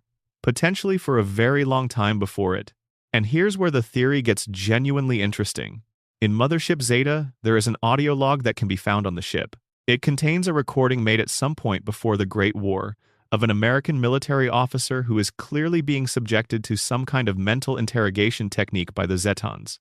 The officer is trying to resist. He's screaming, actually, in a way that suggests the process is physically painful. And the specific subject of the interrogation, the thing the Zetans appear to be trying to extract from his mind, is the United States' nuclear launch codes. This audio log is presented without follow-up. The game doesn't tell you whether the Zetans got what they wanted. It doesn't tell you what they would do with nuclear launch codes if they had them. It just sits there in the files of an alien spaceship, a fragment of something terrible that might have happened. The theory built on this foundation goes as follows. The Zetans have been visiting Earth and conducting surveillance on humanity for a very long time, arguably for most of recorded history given the pre-war abductee logs on the ship. They had been watching the development of nuclear technology since its earliest days and had good reasons to be concerned about what humanity would do with it. Nuclear weapons are the kind of technology that a spacefaring civilization might classify as a threat worth monitoring, particularly when the species developing them is already demonstrating a willingness to use them against each other. The Zetans' goal in this theory was to terminate humanity's nuclear program before it could become a threat that extended beyond Earth's atmosphere. The method they chose was to use the launch codes they extracted from the military officer to trigger the Great War directly, from orbit, initiating an exchange so total that it would set human technological development back by centuries and eliminate any near-term possibility of humanity becoming a spacefaring competitor. The evidence that supports this theory, apart from the audio log itself, is circumstantial but pointed. There are specific bombing patterns in the Great War that seem strategically odd if the bombings were purely a China-US exchange. The Mariposa military base, where FEV research was ongoing, and which contained some of the most militarily significant biological research on Earth, was not directly hit. Neither were several other installations that should have been high-priority targets for either side. If the exchange was purely between national militaries, the pattern of what got hit and what didn't is puzzling. If the exchange was initiated by a third party with different priorities, parties who were trying to trigger the exchange rather than win it, the pattern makes more sense. You don't need to optimize for winning a war you're trying to start. You just need to hit enough targets to guarantee retaliation. The Enclave's long-term activity in Appalachia included a research facility studying Zetan remains. The Brotherhood of Steel's armories across multiple chapters included alien power cells as equipment. The pre-war government had recovered at least one Zetan body and multiple pieces of Zetan technology, according to Zetan species wiki lore, and had it stored in an Area 51 that contains things you'd rather not think about too carefully. The Zetans knew about human nuclear capability. They had pre-war contact with the United States government. They were capable of information extraction techniques that could have yielded launch codes. And the Great War produced an outcome that effectively ended humanity's first civilization without eliminating humanity entirely, which is, if you squint, consistent with a surgical intervention designed to delay rather than exterminate. None of this is confirmed. Tim Kane's explanation, China fired first because of FEV, is more grounded in the game's direct lore. The Zetan theory is speculative, a connect-the-dots exercise across games that weren't necessarily designed to point at the same thing. But there's something in the structure of Fallout's universe that makes cosmic-scale intervention feel appropriate. The world already contains Ugg-Qualtoth, an ancient entity whose relationship to human history is unclear and whose influence spans millennia. It contains ghouls who have lived for over 2 centuries and carry memories of the pre-war world. It contains a pre-war magnate who kept his mind running in a life support pod for 200 years on the assumption that he was the only person smart enough to navigate the future. These are not the components of a world where simple explanations are always the correct ones. Maybe China fired first because of FEV. Maybe Vault-Tec also launched missiles to guarantee their vaults would be populated. Maybe, in an orbit high enough that no telescope would catch it, something else pressed a different button entirely. The wasteland is good at holding multiple truths at the same time. What the wasteland still hasn't answered. We've been traveling for a while now, through the rubble of the Great War and the corporate architecture of the vaults, through the bioengineering labs where FEV was developed, and the military base where one captain's conscience produced an order that still echoes through the games 2 centuries later, through the caves where something ancient waits in the stone, through the neon lights of a city that a genius kept alive by sheer predictive force of will, through the questions about minds built in laboratories and bodies rotted by radiation and an alien ship in low Earth orbit that might have started everything. There are things the franchise has confirmed over the years and things it has deliberately left open. Tim Kaine confirmed that in the original writer's room, China fired first because of FEV. The Amazon series confirmed that Vault-Tec knew the war was coming and contributed to starting it, though Kaine himself has been careful to note that Bethesda controls the canon and his account isn't necessarily authoritative. The Dunwich lore thread has been confirmed as intentional and continues to grow with each new installment. The synth question in Fallout 4 was deliberately written without a resolution because the writers didn't think there was a clean answer and respected the audience enough not to pretend otherwise. Things that remain open. The identity of the mysterious stranger. The Lonesome Drifter thread is as close to a definitive clue as the franchise has provided, but it's a hint rather than an answer. The stranger continues to appear and disappear, and the game continues to frame his appearances as something the player's eye witnesses but nobody else can explain. The full extent of Ugh-Qualtoth's influence. Each new game adds a reference. None of them close the loop. Whatever is happening with the Dunwich line of lore is clearly building towards something, and we don't know yet how far it goes. The ultimate fate of New Vegas. The showrunner's deliberate refusal to canonize a specific ending means that every player's version of what happened to the Mojave remains equally valid. The house always wins, unless you make a different choice, and that uncertainty is a kind of respect. Whether all ghouls eventually go feral. The TV show added a new piece of this puzzle by introducing the rat-away dependency as a mechanism, which suggests the feralization process is chemical rather than purely psychological, but it also creates questions about how any pre-war ghoul has managed without a pharmaceutical supply for 200 years. What the Zetans actually wanted. Whether the connection between their technology and human development is as deep as it appears. Whether the crashed UFO in the original Fallout was a beginning or an ending. What makes a person, for real, when you strip away the categories? This is what the Wasteland does best. It asks questions that sound like they should have straightforward answers and then constructs enough complexity around them that the simplicity dissolves. Every faction is right about some things. Every faction is wrong about some things. Every survivor has a reason for being the way they are, and some of those reasons are more defensible than others. And none of them are simple. The Great War didn't happen because people were evil. It happened because people were afraid and ambitious and unwilling to accept the consequences of their choices until the choices had already been made. The vaults weren't built by monsters.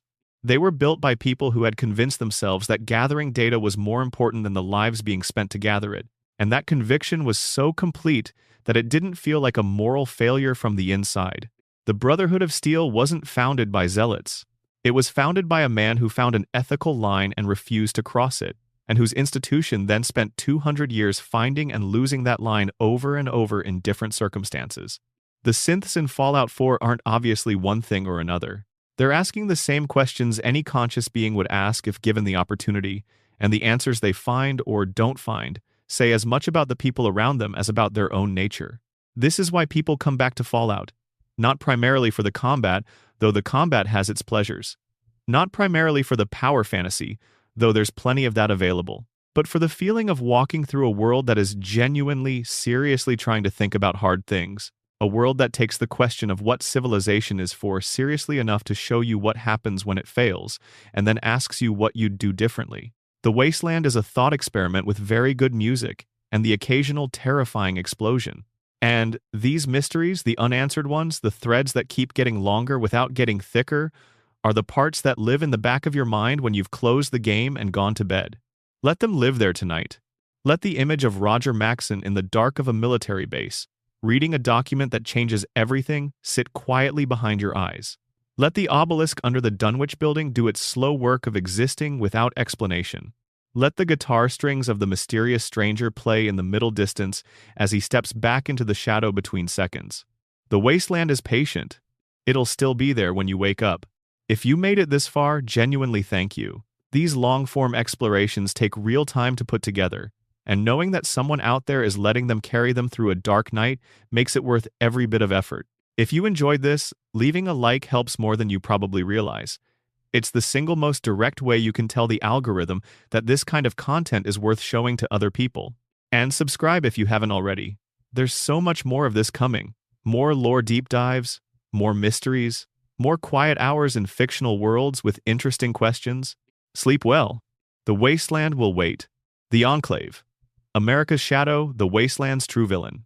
There is a faction in Fallout's lore that never quite gets its due attention because it operates so effectively in the background. Most players know the Brotherhood of Steel. Most players know the NCR. Most players encounter the Enclave as a late-game enemy force in Fallout 2 and Fallout 3 and walk away thinking of them as the big bad that the final act requires defeating. But the Enclave, looked at seriously and in full, is something considerably more disturbing than a generic villain faction. They are the thing that explains why the vaults were designed the way they were. They are the thing that explains what the United States government was actually planning when it built the entire shelter system.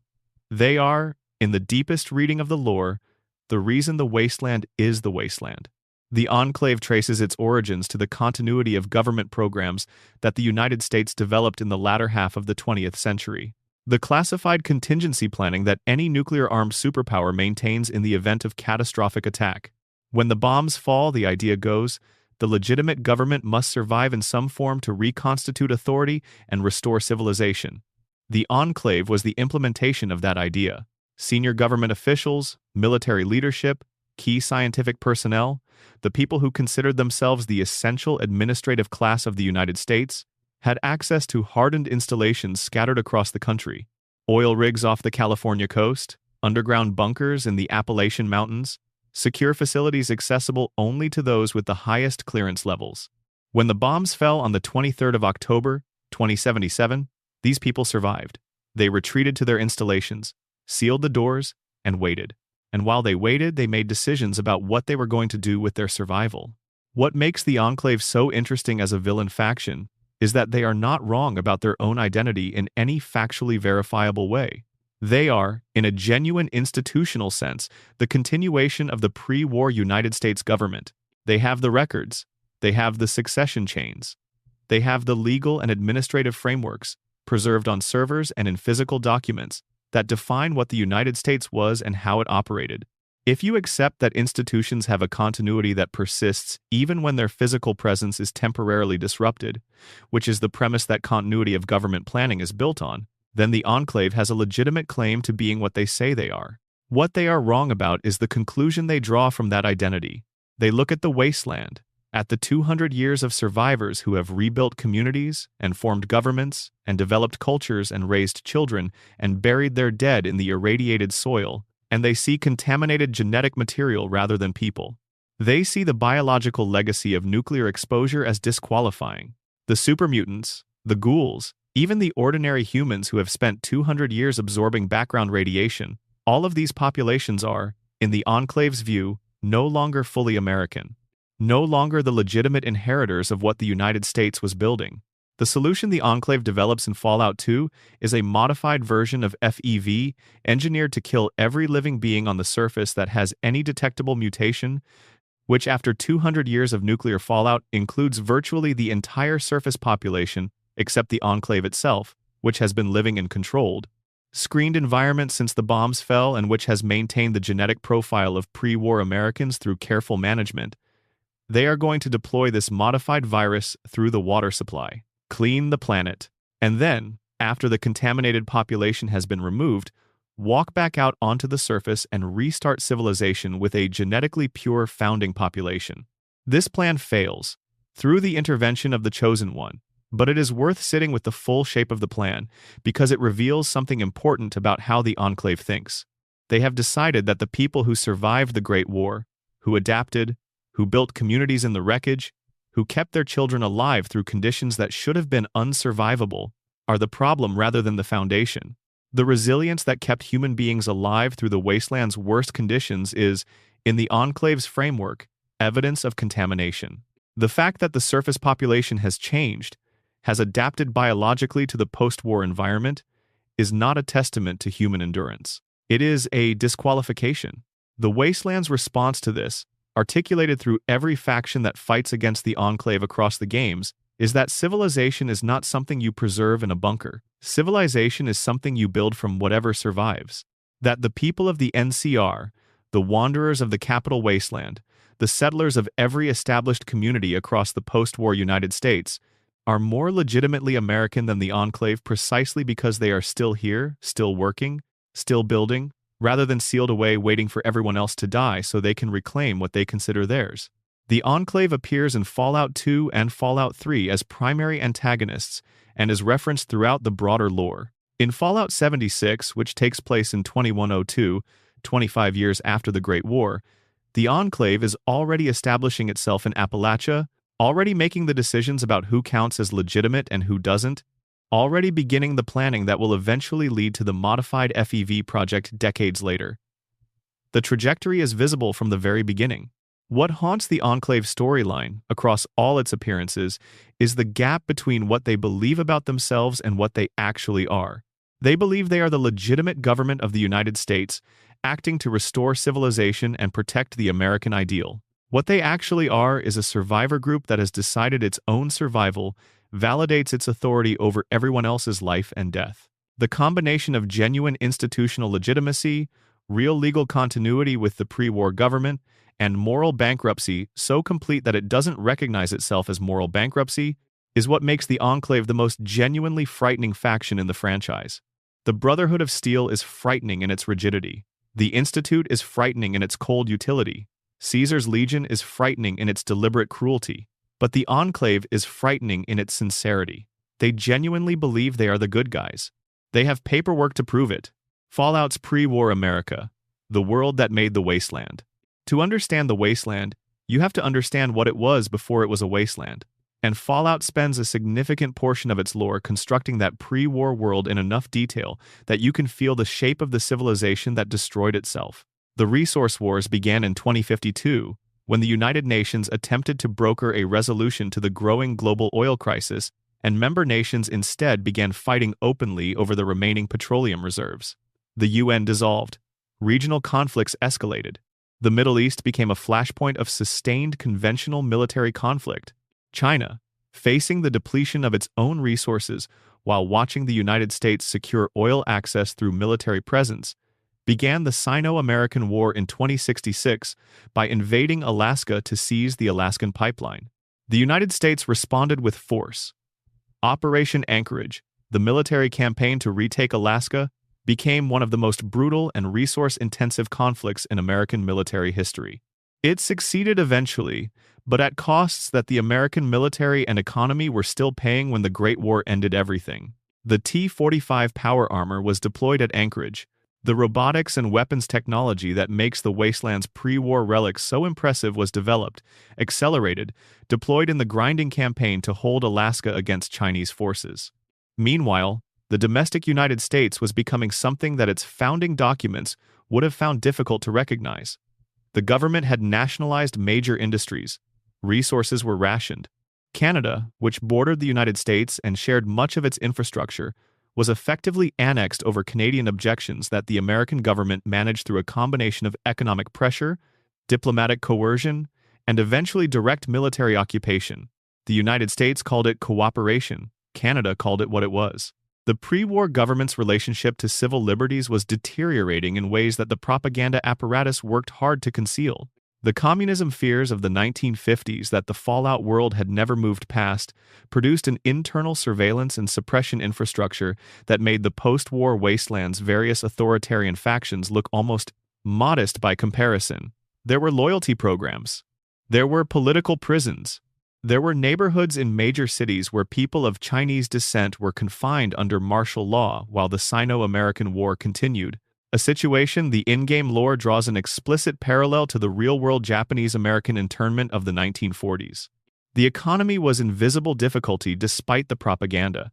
The Great Depression era's economic policies had produced a complicated New Deal-style government that had never fully unwound its intervention infrastructure, and by the 2070s that infrastructure was being used to manage the distribution of resources that were genuinely becoming scarce.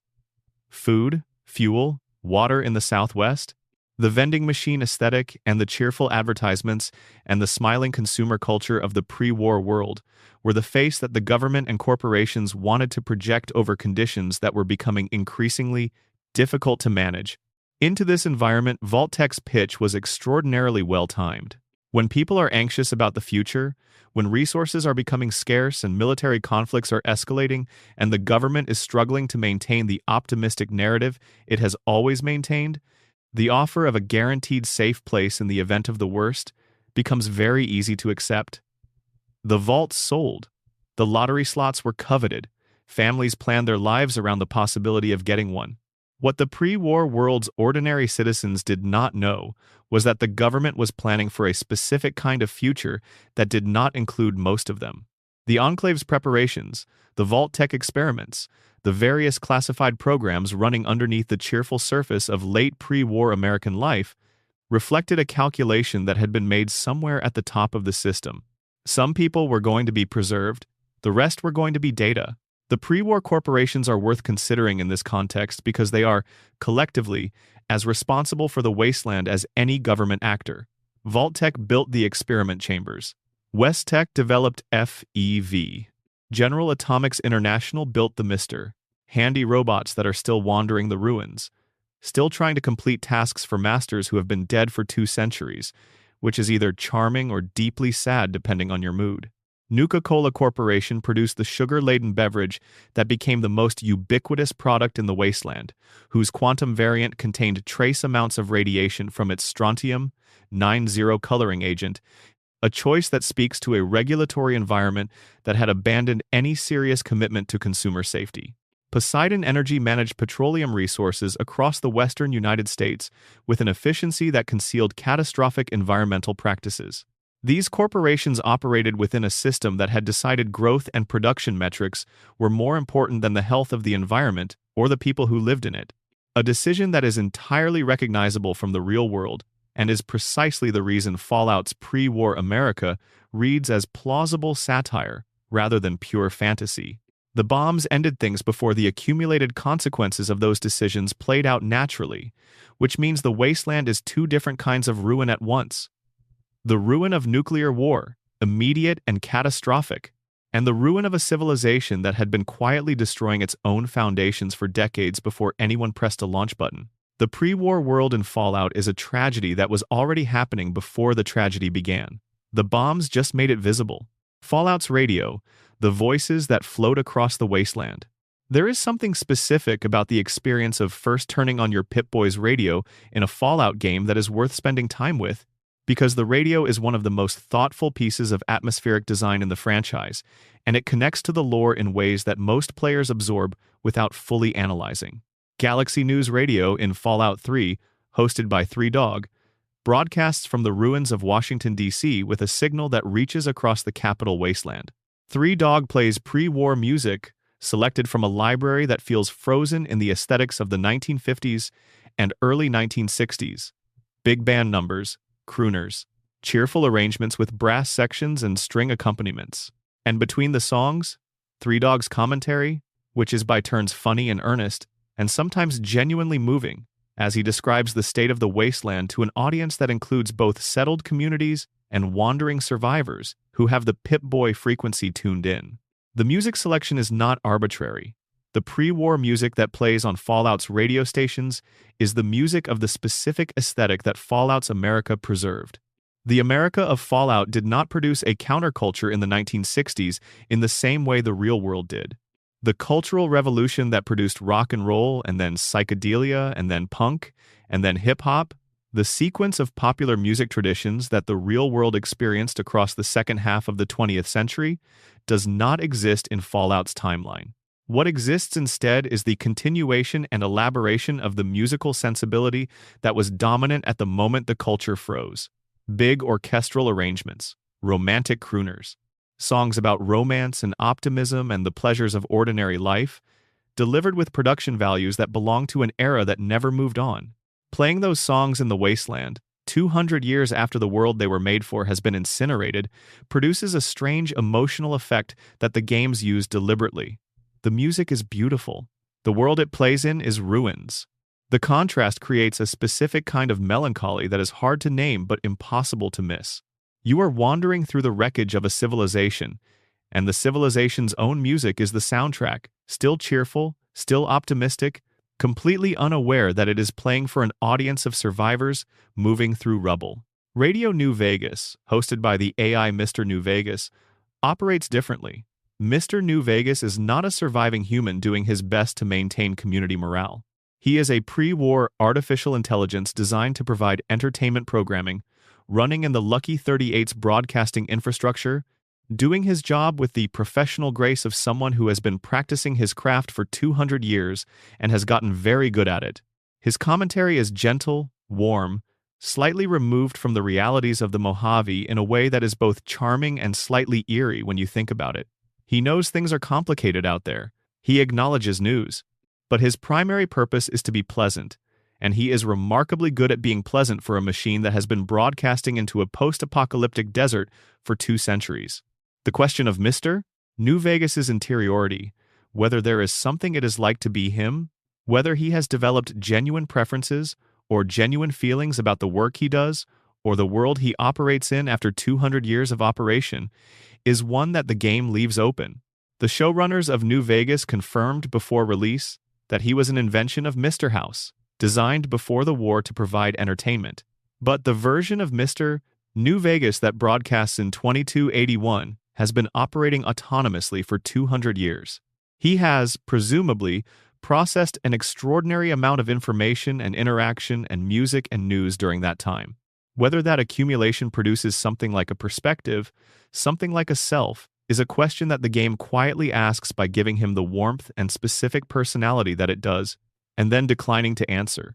The radio stations in Fallout are one of the franchise's most elegant pieces of atmospheric storytelling because they are always present without ever demanding attention. You can tune them in or tune them out. You can let Three Dogs' commentary wash over you while you loot a ruin, or you can ignore it entirely. But when you are paying attention, the radio creates a specific layer of texture to the wasteland experience that nothing else quite replicates. The sense that the world is still making noise, still trying to maintain something, still reaching across the distance between surviving communities with music and words. Even as the distance is enormous, and the reaching is sometimes mostly just sound traveling through irradiated air. The Piper Wright in Fallout 4, who runs the newspaper Public Occurrences in Diamond City, is doing something similar in print. The newspaper is a communal artifact, a shared record of what is happening in the Commonwealth, maintained because Piper understands something that a lot of the Wasteland's power brokers have forgotten. That stories matter. That knowing what is happening to other people matters. That the tissue of information and narrative that connects a community is part of what makes the community a community, rather than just a collection of individuals who happen to be physically proximate. The radio and the newspaper and the holotapes scattered across every Fallout game are all versions of the same argument. That communication is civilization's most essential product. Before the guns and the walls and the supply chains, before any of the infrastructure that makes a community function, people need to be able to tell each other things. The Wasteland's various attempts to maintain that capacity, from Three Dogs broadcasts to Mr. New Vegas's smooth AI delivery to Piper's hand-pressed newspaper, are small acts of civilization reconstruction happening constantly in the background of whatever the main story requires the player to attend to. The followers of the apocalypse, the faction nobody talks about enough. In the moral landscape of the Fallout games, where most factions are defined by what they want to control, the followers of the apocalypse stand out for being defined by what they want to give away. Founded in the ruins of Los Angeles in the years following the Great War, the followers are a humanitarian organization dedicated to education, medicine, and the free dissemination of knowledge across the wasteland. They run clinics. They teach. They train doctors and researchers. They maintain libraries of pre-war knowledge not to hoard it the way the Brotherhood of Steel does, but to distribute it as widely as possible, on the premise that the wasteland's best chance of genuine recovery lies in getting the accumulated knowledge of the pre-war world into as many hands as possible. They appear in Fallout 1 and 2 as a significant faction in New California, providing both practical support to the player character and a moral baseline for the world. Their presence in Fallout New Vegas is limited but meaningful. They have a base at the old Mormon fort in Freeside, New Vegas's outer slum district, where they run a free clinic serving the poor and addicted and displaced population that has accumulated outside the strip's walls. The followers' philosophy, to the extent they have a formal one, rests on the conviction that the wasteland's problems are fundamentally problems of scarcity and ignorance. That people make terrible choices, become raiders, form destructive cults, follow authoritarian leaders, in significant part because they don't have access to alternatives, to education, to healthcare, to the kinds of knowledge and capability that would allow them to build something better.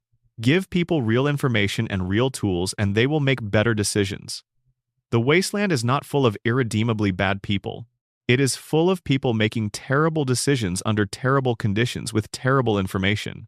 This is a genuinely optimistic view that the wasteland tests constantly. The followers have operated in conditions where their clinics have been attacked, their people killed, their medical supplies stolen. They have treated patients who came back to rob them. They have educated people who use that education in service of the same cycles of violence the followers were trying to interrupt.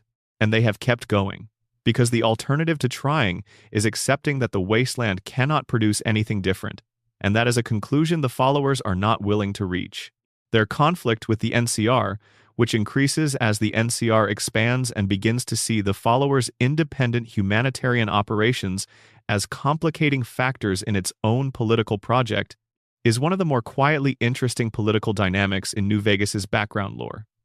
The NCR wants to absorb everything, including the followers' operations, into its institutional framework. The followers resist this on the grounds that their effectiveness depends on their independence, their ability to serve people across political boundaries, without being seen as agents of any particular government. The argument is not trivial. A followers' clinic in hostile territory can serve people that an NCR military medical unit cannot reach.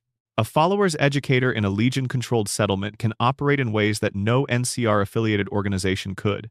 Their neutrality is not an absence of values. It is a strategic choice in service of the specific values they hold most tightly, getting care and knowledge to the people who need it most, regardless of which flag flies over the ground they stand on. The followers represent something unusual in Fallout's moral landscape, which tends to treat idealism as either naive or secretly corrupt. The followers are idealistic without being naive about it. They know the wasteland. They know that their optimistic premises are tested every day. And they have decided that the testing is the cost of doing something that matters, rather than evidence that the project should be abandoned. In a franchise where every faction has a significant moral compromise built into its institutional structure, the followers of the apocalypse are notable for their moral compromise being the smallest. They are not perfect. They have made mistakes, politically and operationally. Individual followers have done things the organization would not endorse. But the fundamental premise, that everyone deserves access to medical care and education regardless of who they are or who they fight for, is one that holds up to scrutiny better than most positions in the wasteland. They are also, in the game's narrative, consistently less powerful and less resourced than the factions they are morally superior to, which is, unfortunately, extremely realistic. The super mutants, what FEV actually made and what it means. The super mutants of the Fallout franchise are so ubiquitous across the games that they can become scenery. They are enemies to be fought, they are obstacles to be navigated. In Fallout 1 and 2, they are the primary existential threat that the protagonist must address to save their community. But, treated with the seriousness that the lore rewards, the super mutants are one of the most interesting and most tragic populations in the wasteland. Start with the basics of what they are. Super mutants are the product of human beings, or in some cases other large mammals, being exposed to the forced evolutionary virus at sufficient levels to trigger the virus's full transformative effect. The result is a dramatic increase in physical size, often doubling or more of the original body mass. Dramatic increase in muscular density, producing strength and physical resilience that makes an individual super mutant considerably more dangerous in direct physical conflict than any unmodified human. Significant changes to skin pigmentation and texture, producing the characteristic greenish-gray hide that makes super mutants immediately recognizable, and complete sterility in every documented case. The FEV strain that produces them varies by region and by the specific research program that created the strain, which is why super mutants across the games look and behave differently enough that you can often identify their origin by their characteristics. The West Coast super mutants, produced by the Master's program using FEV2 from the Mariposa military base, are the most refined expression of what the virus was designed to produce. Physically enormous, but also, in many cases, intelligent. The Master's program specifically sought intelligence as an outcome, and FEV2 was calibrated accordingly. Some West Coast super mutants are fully articulate, capable of complex reasoning, possessed of memories from their pre-mutation lives that they may or may not choose to engage with. Marcus, the super mutant sheriff who runs the town of Broken Hills in Fallout 2 and appears as a companion in Fallout New Vegas, is the most developed example of this West Coast super mutant potential. He has been a super mutant for a very long time. He has had time to think through what that means, to develop a philosophy about his situation and his relationship to the humans he lives among. He is thoughtful, measured, occasionally funny, and genuinely committed to the communities he chooses to be part of. He is also, physically, a creature of extraordinary power who could probably clear out any settlement he chose to turn hostile toward. The gap between his capability and his choices is what makes him interesting. He chooses community. He chooses contribution. He chooses to be something more than what the force that created him intended him to be. The Capital Wasteland super mutants, produced from the cruder FEV strain used at Vault-87 in a research program that was less focused on intelligence and more focused on raw biological transformation, are typically less capable of this kind of engagement. They are aggressive, territorial, poorly organized for anything beyond raiding, and seem to lack the cognitive capacity for the kind of reflection that Marcus has achieved. This is not because they are fundamentally inferior beings. It is because the FEV strain that made them was cruder, less refined, optimized for different outputs. They got less of the cognitive enhancement that FEV2 could produce when calibrated properly. This distinction matters morally, in the way that most distinctions in Fallout matter morally without the game insisting on that mattering.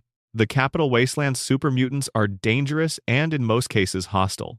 But their hostility is the product of the conditions that produced them, the specific strain of FEV they were exposed to, the circumstances of their transformation, the absence of any community or framework that might have supported a different kind of development. They did not choose to be super mutants. They did not choose the cognitive profile that the Vault-87 strain left them with. They are, in the most literal sense, the victims of the same program that produced them. This does not change the practical reality that they will try to kill you if you approach them without sufficient capability and caution. The moral tragedy of the Capital Wasteland's super mutants is precisely that their tragedy does not obligate you to sacrifice yourself to it. Fox, the super mutant companion in Fallout 3, is a Vault-87 product who somehow developed intellectual capacity that the program did not intend. He is fully articulate. He remembers the records of his former life as a vault dweller, preserved in the terminal entries he spent years reading in his containment cell. He has spent so much time alone with those records and with his own thoughts that he has developed something resembling a philosophical perspective on his situation and on the wasteland. He is, within the fiction of Vault-87's super mutant production, an anomaly, and the game treats him with the respect that his anomalous development deserves, making him one of Fallout 3's most thoughtful companion characters. The Commonwealth super mutants in Fallout 4, produced from the Institute's own FEV research, complete the picture of how different strains produce different outcomes. The Institute's version was designed not with the Master's goals, or even Vault-87's goals in mind, but as a research tool in the Institute's own projects, which meant optimizing for different characteristics than either previous strain. The result is super mutants that are broadly similar in physical profile, but that represent yet another data point in the ongoing experiment that FEV has been conducting on the human form since the 2070s.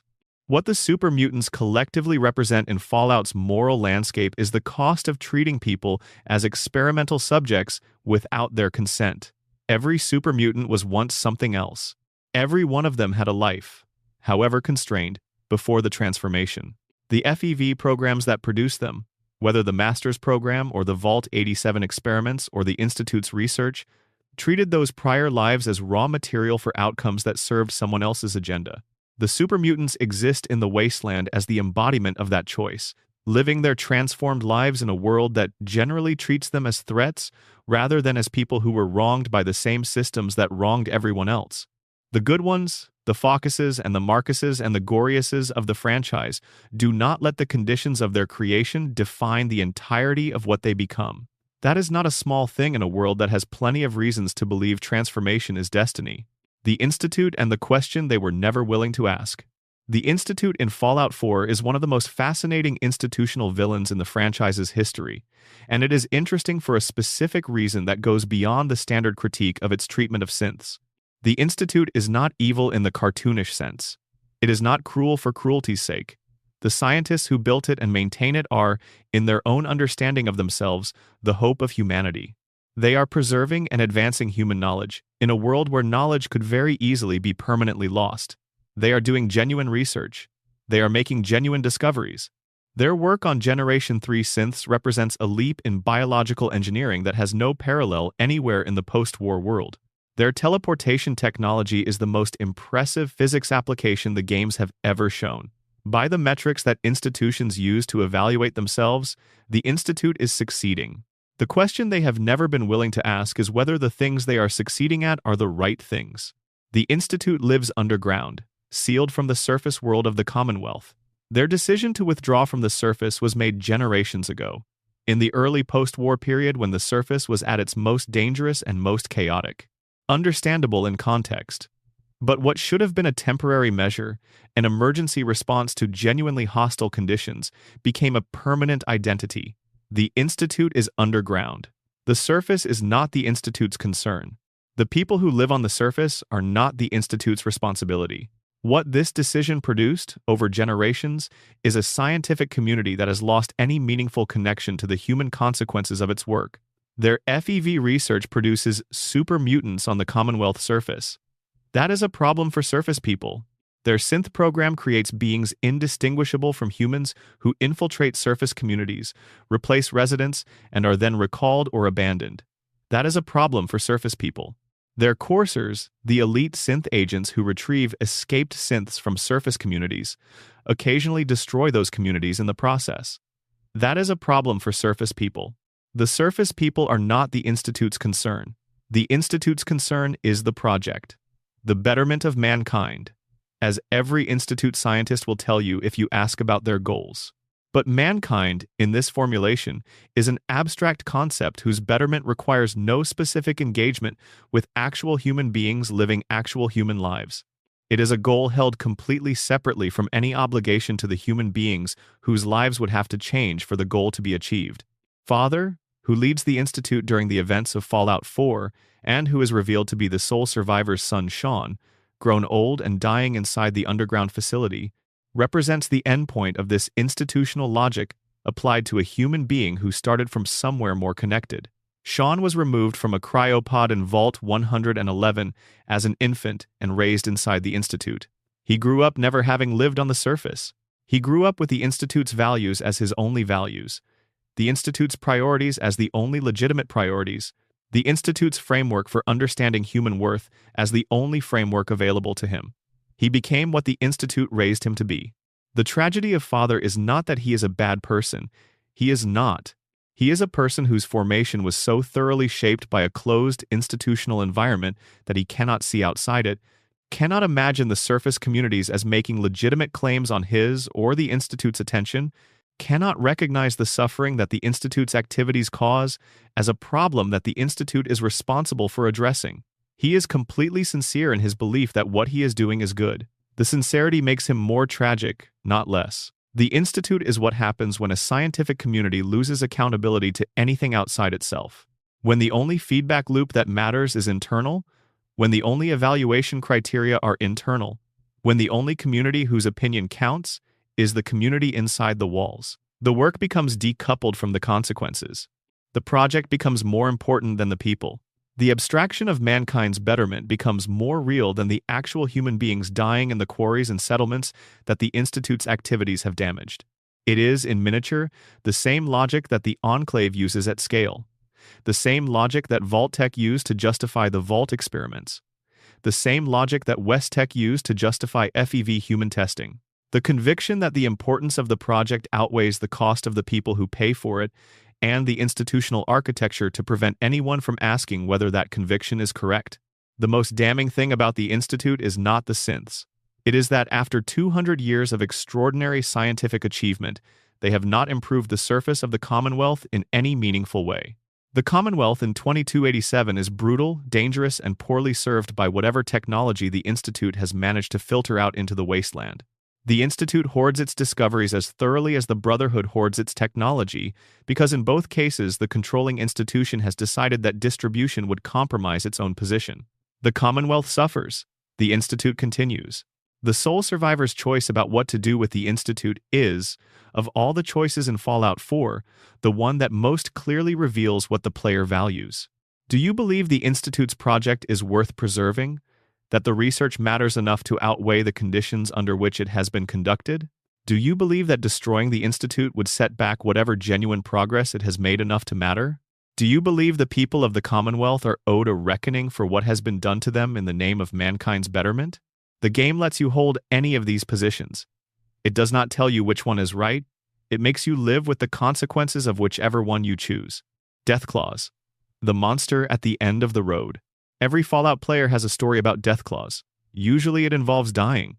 Sometimes it involves dying repeatedly in the same location, while attempting a route that, in retrospect, had very obvious Deathclaw indicators that should have prompted a different approach. The Deathclaw is the wasteland's apex predator. An 8 to 9 foot tall bipedal creature with armored hide, massive clawed forearms designed specifically to shred organic material and most metals. A terrifying shriek that once you have heard it becomes permanently associated with the feeling of needing to make a decision very quickly, and the intelligence to track prey over distance and across varied terrain. They appear in every mainline Fallout game. They have become one of the franchise's most iconic creatures, the thing that players most associate with the feeling that the wasteland is not a safe place and never will be. Their lore is genuinely interesting and somewhat contested, which is characteristic of the creatures that FEV touched. The most commonly cited origin theory, supported by dialogue in Fallout 2 and various lore entries, is that Deathclaws were originally Jackson's chameleons, a species of large monitor lizard. Before the Great War, the United States military was exploring alternatives to human soldiers for certain operational roles, animals that could be deployed in contexts where human soldiers were too expensive or too politically costly. The chameleon's physical characteristics, large size relative to most reptiles, speed, climbing ability, made it a candidate for enhancement through FEV. The results far exceeded the program's specifications. FEV transformed the Jackson's chameleons into something that was no longer recognizable as the source animal. The size increase alone was extreme. The cognitive development, which FEV tends to accelerate in ways that are difficult to predict, produced animals with the spatial reasoning and hunting intelligence of a very high-order predator. The armor-plated hide that developed through the transformation made them resistant to small arms fire. The claws, which the creature uses with a precision that suggests learned technique rather than purely instinctive movement, became weapons capable of defeating light armor. They escaped, or were released. The specifics of how Deathclaws transitioned from military research subjects to independent wasteland predators are not clearly documented in the lore.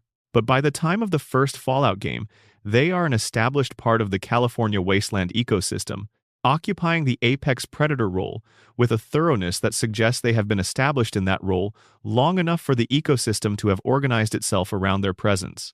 The Enclave continued Deathclaw research after the Great War, and this research took a direction that is one of the more quietly remarkable things in the franchise's lore. They worked on cognitive enhancement, not just making Deathclaws more effective as weapons, which the base FEV transformation had handled thoroughly, but developing Deathclaw intelligence to the point where they could communicate, reason at a level comparable to humans, and potentially be directed by human handlers with something more sophisticated than pain-based conditioning. Fallout 2 contains a Deathclaw settlement in Vault-13. The vault was supposed to be occupied by its original dwellers, but by 2241 they had left and the Deathclaws had moved in. They have organized themselves into a community with a social structure. They have a healer. They have members who fulfill different roles in the settlement's daily functioning. And they have Gorus, a fully intelligent Deathclaw wearing a robe to conceal his identity, who can become the Chosen One's companion. Gorus is one of the most remarkable characters in the franchise precisely because he exists. He is a Deathclaw who is fully articulate, fully thoughtful, possessed of a rich inner life that emerges in dialogue that is careful and specific and reveals a mind that has been doing serious thinking about the world it lives in. He mourns members of his community. He has intellectual interests that go beyond survival. He makes moral judgments. He is curious about the human world in ways that suggest genuine interest rather than tactical assessment. The Enclave's discovery of the Vault-13 Deathclaw community and their subsequent massacre of it is one of Fallout 2's most morally charged moments, precisely because by the time it happens, the player has had enough interaction with the Deathclaws to understand exactly what is being destroyed. This is not a den of mindless predators. This is a community. The Enclave kills them anyway, efficiently, because Deathclaws that cannot be controlled represent a research failure rather than a population with inherent worth. That the Enclave would make this calculation is entirely in character. That it hurts when they do is the measure of how well Fallout 2 constructed the Vault-13 community before destroying it. Closing thoughts. What the Wasteland keeps teaching us.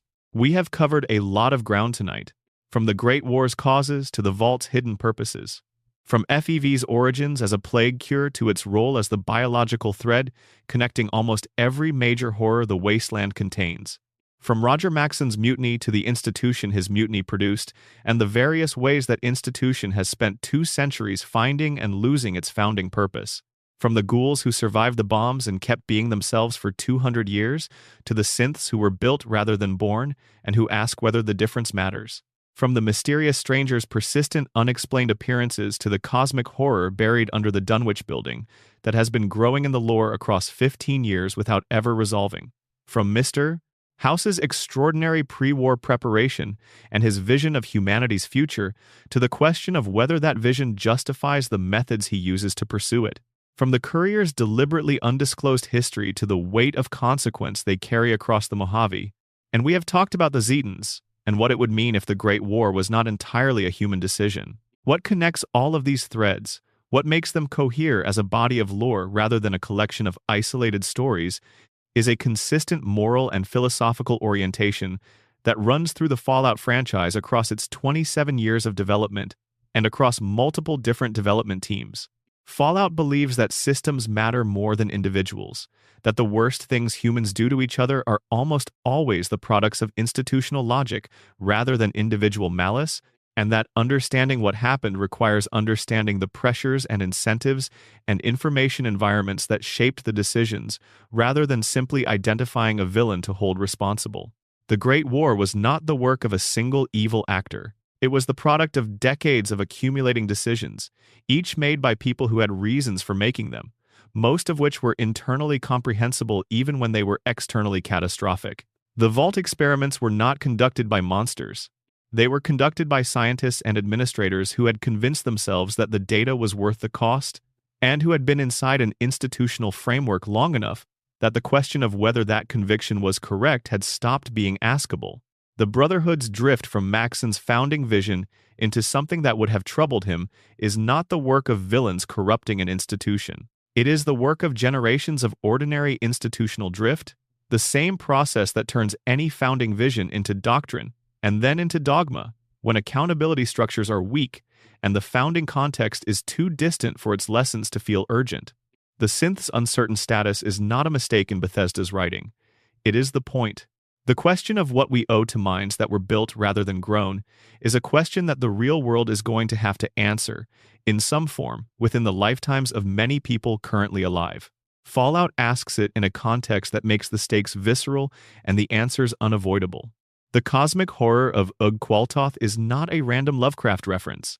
It is Fallout's acknowledgement that the human drama of the Wasteland, the factions and the politics and the philosophy, takes place within a larger context that human beings have not successfully mapped and may not be capable of mapping. That humility about the limits of human understanding is itself a moral stance. What I find most valuable about Fallout's lore, returning to it again and again across different games and different contexts, is its consistent refusal to provide easy answers. The games are willing to let you be wrong.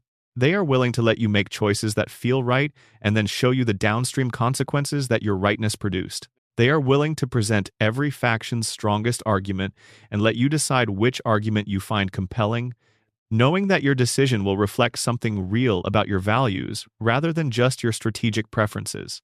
The wasteland is a place that takes the question of what you value seriously. It does not pretend that values are costless or that the right answer is always available. It puts you in situations where every option has a cost and asks you to choose which cost you are willing to pay and what you are trying to build with whatever you survive. That is an extraordinarily sophisticated moral framework for a video game franchise, and it is why the lore stays with you. Not because the setting is visually interesting, though it is. Not because the gameplay is engaging, though it can be. But because the questions it asks are real questions. Questions about what we owe to each other. About what institutions are for. About what makes a person count. About whether the accumulation of power ever justifies the ways it is accumulated. About what you do when the civilization you were building turns out to have been building towards something you cannot endorse. These are the questions the wasteland keeps asking. They are the questions you carry away from the terminal entries, and the dialogue trees, and the carefully constructed environments. They are the questions that make the silence after a long play session feel different from the silence after other games. More substantial, more charged with things worth thinking about. The Fallout franchise is, underneath everything else, an extended meditation on the gap between what civilizations say they are and what they actually do, between the propaganda and the reality, between the founding documents and the institutional behavior, between the stated goals and the actual outcomes. It takes those gaps seriously, depicts them with specificity and care, and invites you to think about what you would do differently. You probably would do some things differently, some things you might not.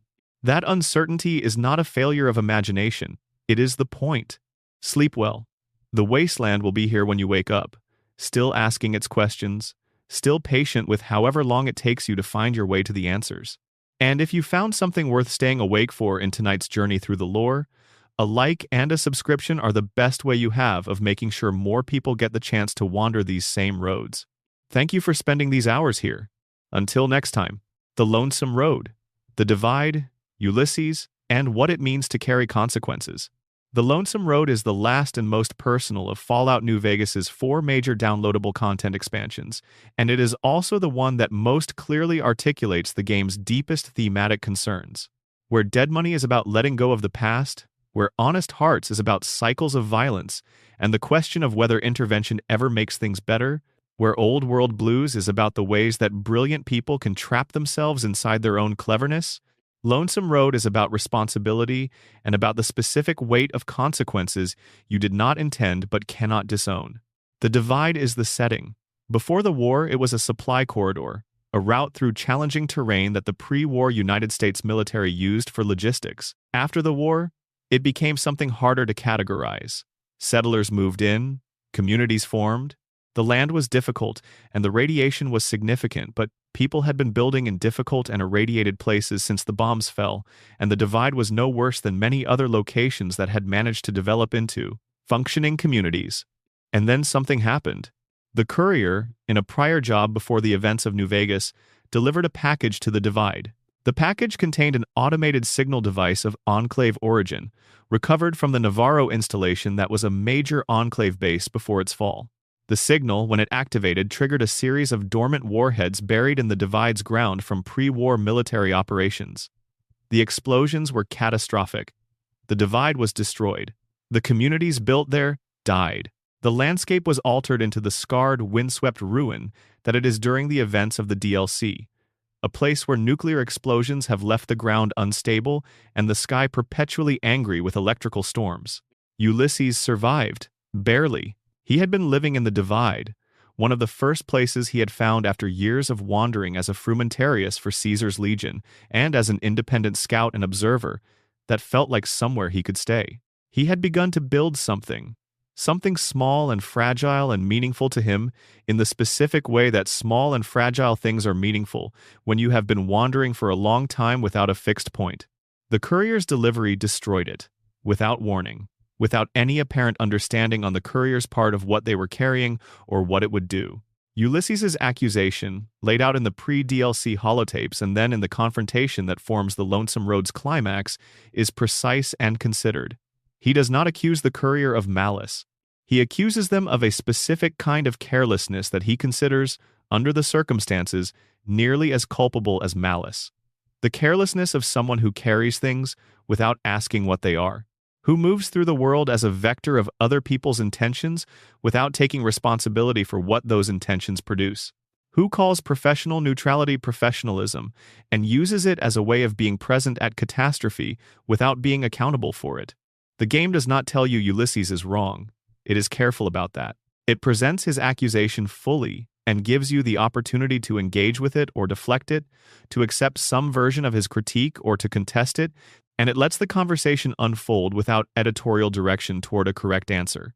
Whether the courier is guilty in the moral sense Ulysses intends is a question the game leaves to you, and what you think about it likely says something about how you think about responsibility and intention and the relationship between them. The Divide itself, as a setting, does something interesting that is easy to miss on a first playthrough. It is haunted by the past in a more literal way than most Fallout locations. The ruins contain echoes of the communities that existed here, notes from residents, personal effects that survived the explosions. The preserved traces of ordinary lives interrupted with no warning. Walking through the Divide is walking through an absence.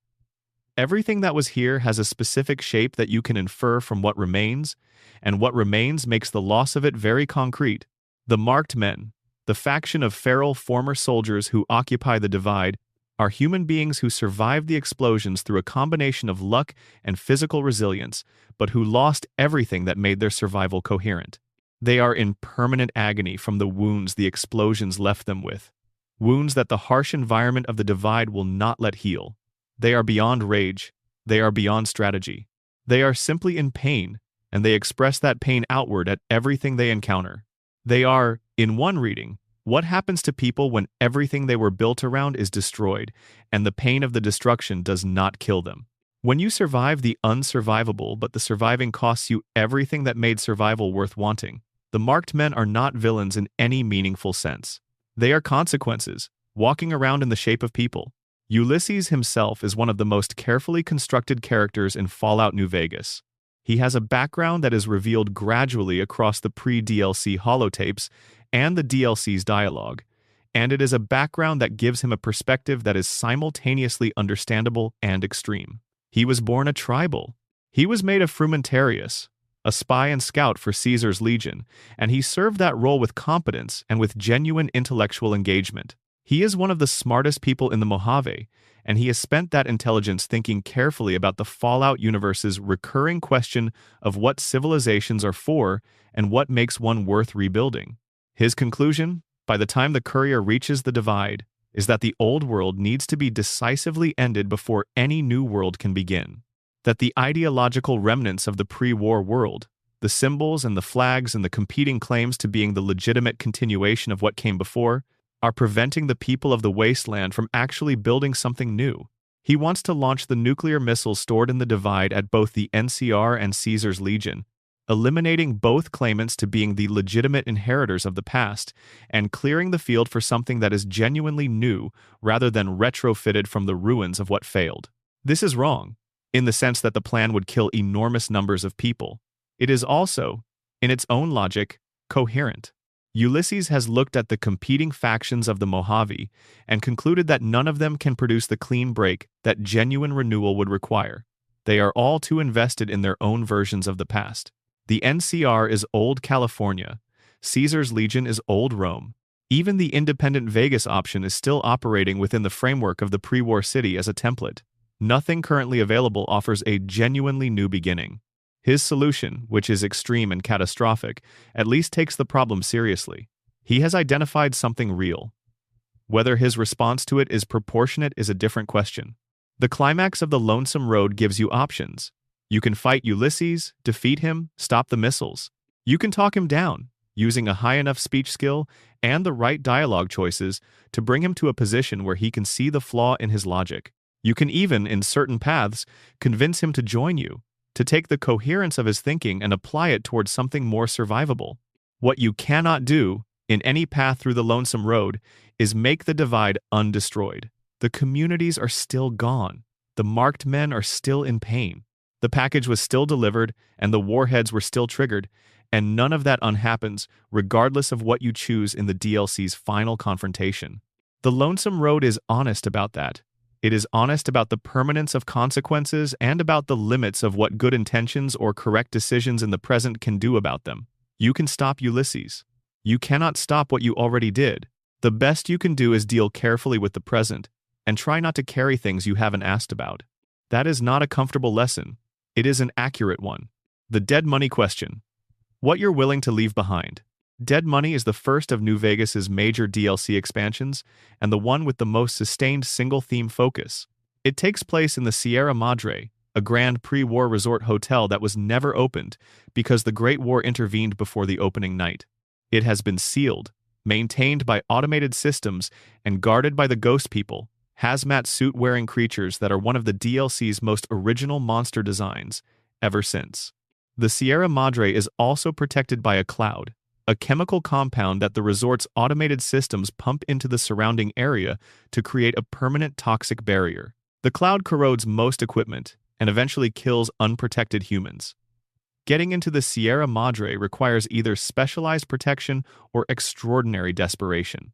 The DLC's antagonist is Elijah, a former Brotherhood of Steel elder whose obsession with the Sierra Madre's legendary vault and its cache of pre-war technology has consumed everything else he was. He manipulates the courier and 3 other wastelanders into helping him breach the Sierra Madre by placing explosive collars on their necks that will detonate if they stray too far from their assigned areas. They are his tools.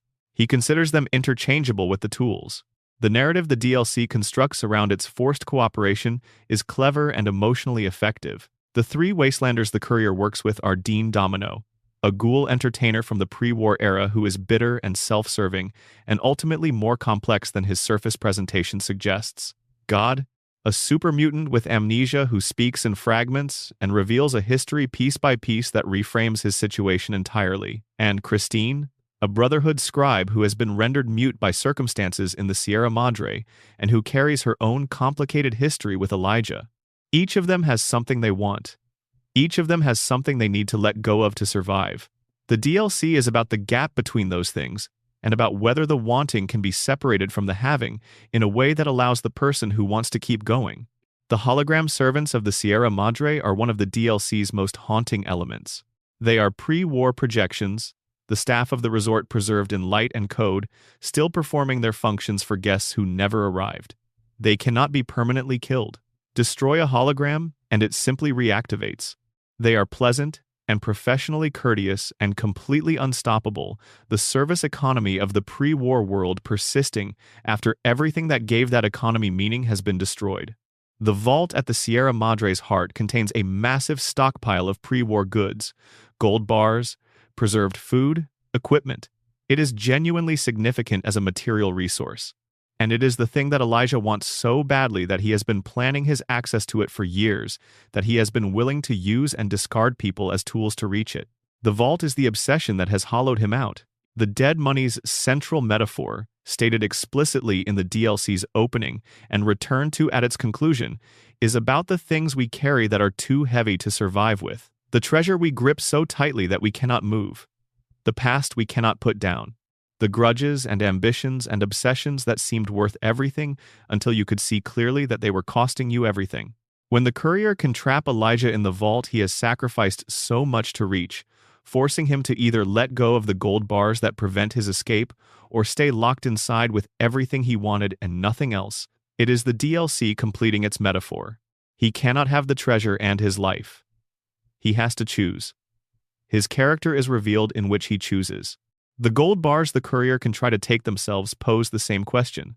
They are extraordinarily heavy. Taking too many makes it impossible to reach the exit.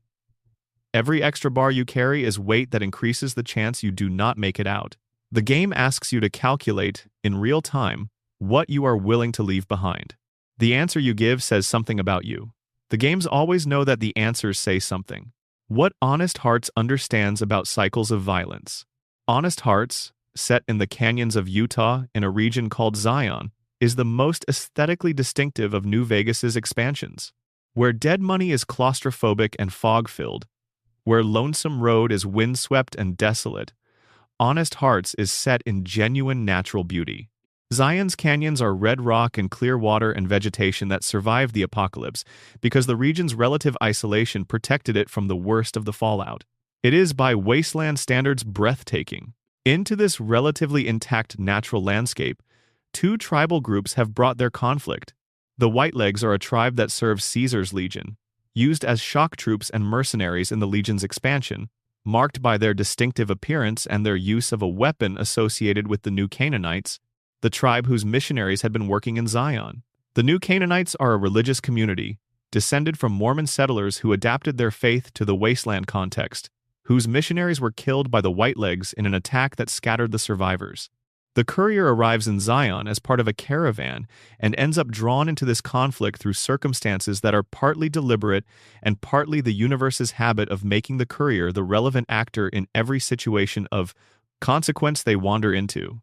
The central figure of Honest Hearts is Joshua Graham. Before the events of Fallout New Vegas, before even the events of the DLC itself, Joshua Graham was one of the founding figures of Caesar's Legion. He served as Caesar's first legate, his primary military commander, the architect of much of the Legion's early military success. He was the instrument of Caesar's expansion, the person who translated Caesar's ideology of Roman-influenced authoritarianism into operational battlefield reality. He was also, eventually, Caesar's most public failure. After a military defeat that Caesar's pride could not accommodate, Graham was punished in a way that was intended to be final. He was coated in pitch, set on fire, and thrown into the Grand Canyon. Caesar expected him to die. The punishment was theatrical and definitive. Joshua Graham did not die. He survived, recovered across years of suffering, found his way to the New Canaanite communities, and was baptized into their faith. He describes this experience in terms that are specific and theologically serious rather than metaphorical. He was, in his accounting, a man who had done terrible things and been unmade by what those terrible things cost him, and had been remade in the fire. He is still the most dangerous man most people in the wasteland will ever meet. But now his danger is in service of something different. The DLC's central tension is between Daniel, the new Canaanite missionary who believes that the tribes of Zion can best be saved by leading them out of the canyons to safety, and Joshua Graham, who believes that the Whitelegs must be defeated decisively rather than fled from. Both positions have genuine merit and genuine cost. Daniel's argument is practical and humane. The tribes cannot fight the Whitelegs without suffering significant casualties. The canyons, while beautiful, are not a defensible long-term position given the Legion's interest in the region. Moving the tribes is painful and difficult but survivable. Staying to fight is noble but potentially catastrophic. Graham's argument is about something harder to quantify. He has seen what happens to people who run from the Legion. The Legion follows. The cycle of violence does not end by retreating from it. Someone has to choose to stop. Someone has to plant their feet and say here, not further, and defend that line until the threat is genuinely addressed rather than temporarily escaped. He is also, and the game is honest about this, motivated by something that is harder to name. He has atoned for his previous life in many ways, but he has not been tested, specifically, against the people and the organization that made him into what he was. There is something in his desire to fight the Whitelegs that is not purely strategic. Something about finishing a chapter that has been open too long. The courier's choice between Daniel and Graham is the DLC's moral core, and it is one of the franchise's better examples of a choice that reveals values without judging them. Do you believe in the preservation of life above other concerns? Daniel's path. Do you believe that sometimes violence is the only thing that can end cycles of violence? Graham's path. Both are defensible. Both are costly. What Honest Hearts understands that some of the other DLCs are less focused on is that history matters to the people who lived it in ways that are not always strategically relevant, but are always humanly real. The New Canaanites' history in Zion, Joshua Graham's history with the Legion, the tribal community's relationships to the land they have been defending. These histories are not obstacles to clear-eyed strategic thinking. They are the fabric that strategic thinking has to be woven into if it is going to produce outcomes that anyone can actually live in. Ignoring history in favor of optimization produces the Institute. Honoring it in ways that make change impossible produces the stasis that most wasteland communities are trapped in. The middle path is hard to find and hard to walk, and the DLC does not pretend otherwise. The Pip-Boy. The most important object in the wasteland. No object in the Fallout franchise is more ubiquitous than the Pip-Boy. It is the player's interface with the game world. The device that displays your statistics, your inventory, your map, your current quest objectives. The radio receiver that lets you tune into Galaxy News Radio or Radio New Vegas. The Geiger counter that tells you when you are absorbing radiation at a meaningful rate. The light source that lets you see in unlit environments. The Pip-Boy is, in mechanical terms, the player's window into the world. It is also, within the fiction, one of the most interesting pieces of pre-war technology that has survived into the wasteland. The Pip-Boy, or Personal Information Processor, was a product of Robco Industries, specifically the design of Robert Edwin House himself in the company's early years. The version that appears in the games, the Pip-Boy 3000 Mark IV in Fallout 4, is the final iteration of a product line that went through multiple generations of refinement before the Great War ended. Robco's research and development program. The device is rugged beyond any reasonable expectation. It attaches to the wrist and stays there, powered by a fusion battery that lasts for what the fiction implies is decades between charges. It survived the bombs. It survives the harsh conditions of the wasteland. It survives combat, radiation, falling, swimming, and the general physical abuse that survival in the post-war world involves. Pre-war craftsmanship in the Fallout universe is consistently superior to anything the wasteland can manufacture, but the Pip-Boy is an extreme example even by those standards. More interesting than its physical durability is its relationship to the Vault system. Vaults were designed to interface with Pip-Boys. Vault doors, terminal systems, various security mechanisms are built to recognize and respond to Pip-Boy signals. The Vault dwellers who emerge from their vaults carrying Pip-Boys have a tool that was built into the infrastructure of the post-war world's most significant surviving pre-war engineering projects. This is not an accident. Vault-Tec and Robco were in sufficiently close institutional contact that their respective products were designed to complement each other. The implication is that whoever planned the Vault system was also planning for what its inhabitants would carry when they emerged. The Pip-Boy is not just a consumer product that happened to be popular before the war. It is part of the designed infrastructure of the post-war world as the people who built the vaults imagined it would be. This reframes the device's role in the games slightly. The protagonist carrying a Pip-Boy is not simply using a useful tool they found. They are interfacing with a system that was designed for them, or for someone like them, to use. The Vault-Tec planning that imagined vault dwellers eventually emerging into the wasteland also imagined those vault dwellers equipped with a specific set of tools. The Pip-Boy is one of those tools. Whether the planning was benevolent or instrumental, whether the vault dwellers were being equipped as pioneers or as catalysts for some larger plan, is a question the franchise lets you sit with. Given what we know about Vault-Tec's relationship to the Enclave's goals, the charitable interpretation may be the less accurate one. But the Pip-Boy remains, through all of that, genuinely useful, which is perhaps the Wasteland's most appropriate lesson about the objects and institutions and relationships that the pre-war world created. Most of them had costs built in. Most of them served agendas that were not entirely in the interest of the people who used them. And most of them were useful anyway, in the specific immediate sense that survival required, regardless of what they were designed for at the institutional level. You use what you have. You ask questions later when you have the luxury of asking questions. The Pip-Boy glows green on your wrist in the dark of the wasteland, and whatever it was designed for, what it is right now is the device that tells you how close you are to dying and where you might find something to eat. That is enough for tonight. The Kings of New Vegas. When a world forgets the source of its own culture. There is a faction in Fallout New Vegas that operates primarily in Freeside, the crowded, impoverished district that surrounds the New Vegas Strip without being part of it, and that manages to be simultaneously one of the game's most charming details and one of its most quietly melancholy pieces of world-building. The Kings are a gang who model themselves on a specific aesthetic: long, dark hair slicked back, leather jackets, a particular style of movement and speech that carries a specific kind of cool confidence. They control Freeside's streets, and they have a kind of gallantry that distinguishes them from most of the Wasteland's violent factions. They protect the people they consider under their watch. They have a code.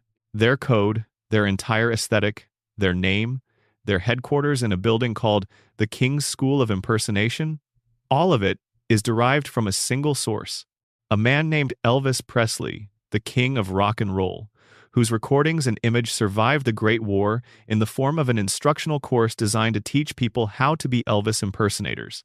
The kings found this material, they studied it, they modeled themselves on it, and they have no idea who Elvis Presley actually was.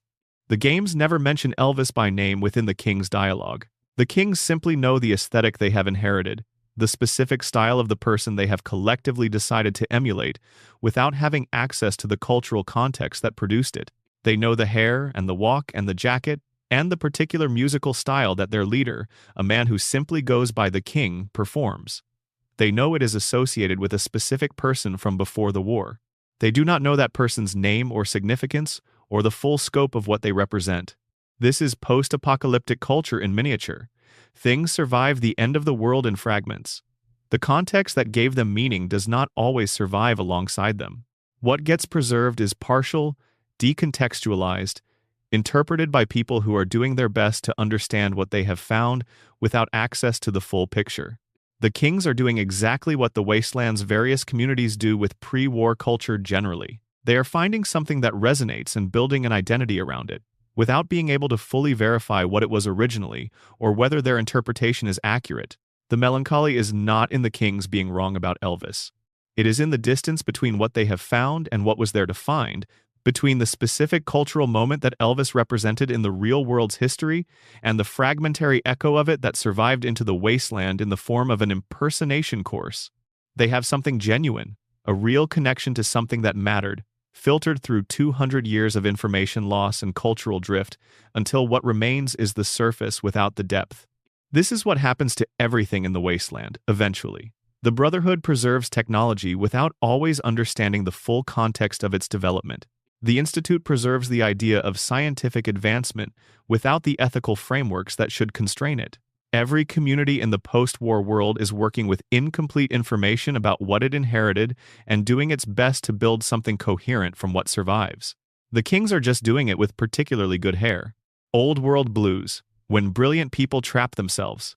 Old World Blues is the Fallout New Vegas DLC that plays like the franchise's love letter to pre-war science fiction, specifically the campy, earnest, imaginative science fiction of the same 1950s aesthetic that defines the Fallout universe's visual language.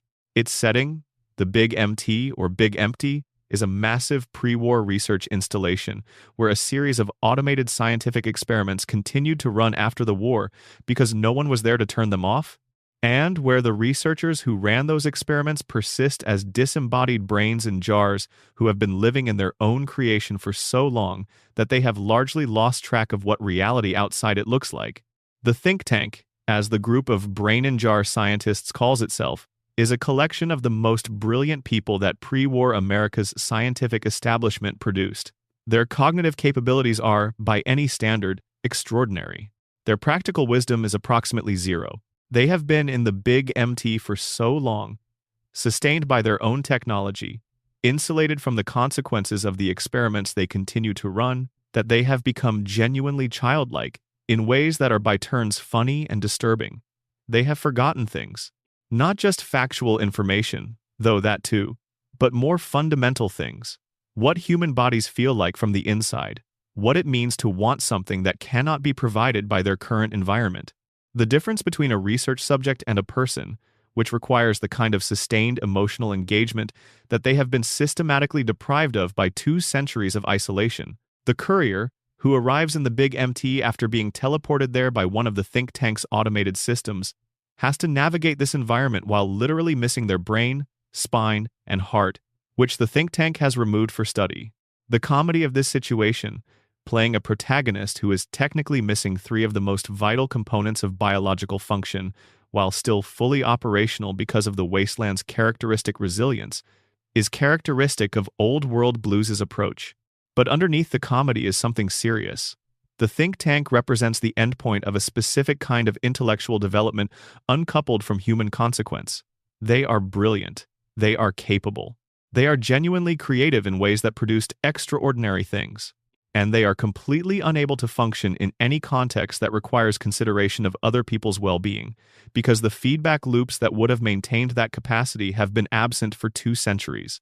Dr. Mobius, the villain of the DLC who is eventually revealed to not really be a villain at all, understood what was happening to the think tank long before the events of the DLC. He deliberately made himself terrifying, crafting an identity as a dangerous obstacle that kept the think tank focused inward and prevented them from doing things with their capabilities that would have been genuinely catastrophic for the wasteland. He is the most functional of the brains precisely because he recognized the dysfunction and built a workaround for it rather than pretending the dysfunction was not there. The Big MT's experiments, many of which are ongoing and have been running without supervision or ethical review for 200 years, are scattered throughout the facility in ways that the courier discovers gradually. Experiments on animals, on plants, on environmental systems, on the basic building blocks of various forms of matter. Some of them are harmless curiosities. Some of them are ticking clocks for regional catastrophe that only the think tank's isolation from consequence has allowed to continue this long. The DLC's conclusion, which allows the courier to choose what happens to the think tank and the Big MT, asks a question that is hard to separate from the synth question and the institute question, and all the other questions the New Vegas DLCs are collectively asking. What do you do with brilliant people who have done terrible things and who lack the capacity to recognize the terror of what they have done?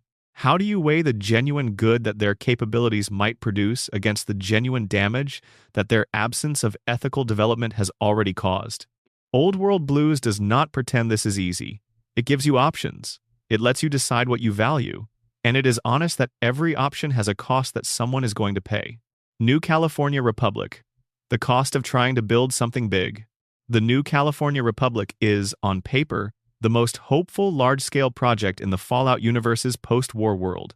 A democratic republic with elected leadership, a constitution, a system of laws applied consistently across its territory, a standing military, a currency, and a vision of eventually reclaiming enough of the former United States to constitute a genuine national civilization again. In practice, the NCR is a cautionary tale about the difficulties of scaling democratic institutions and the specific ways that expansion can hollow out the values that motivated the expansion in the first place. The NCR was founded in the New California region in the years following Fallout 2's events, growing out of the communities that the Chosen One's adventure intersected with.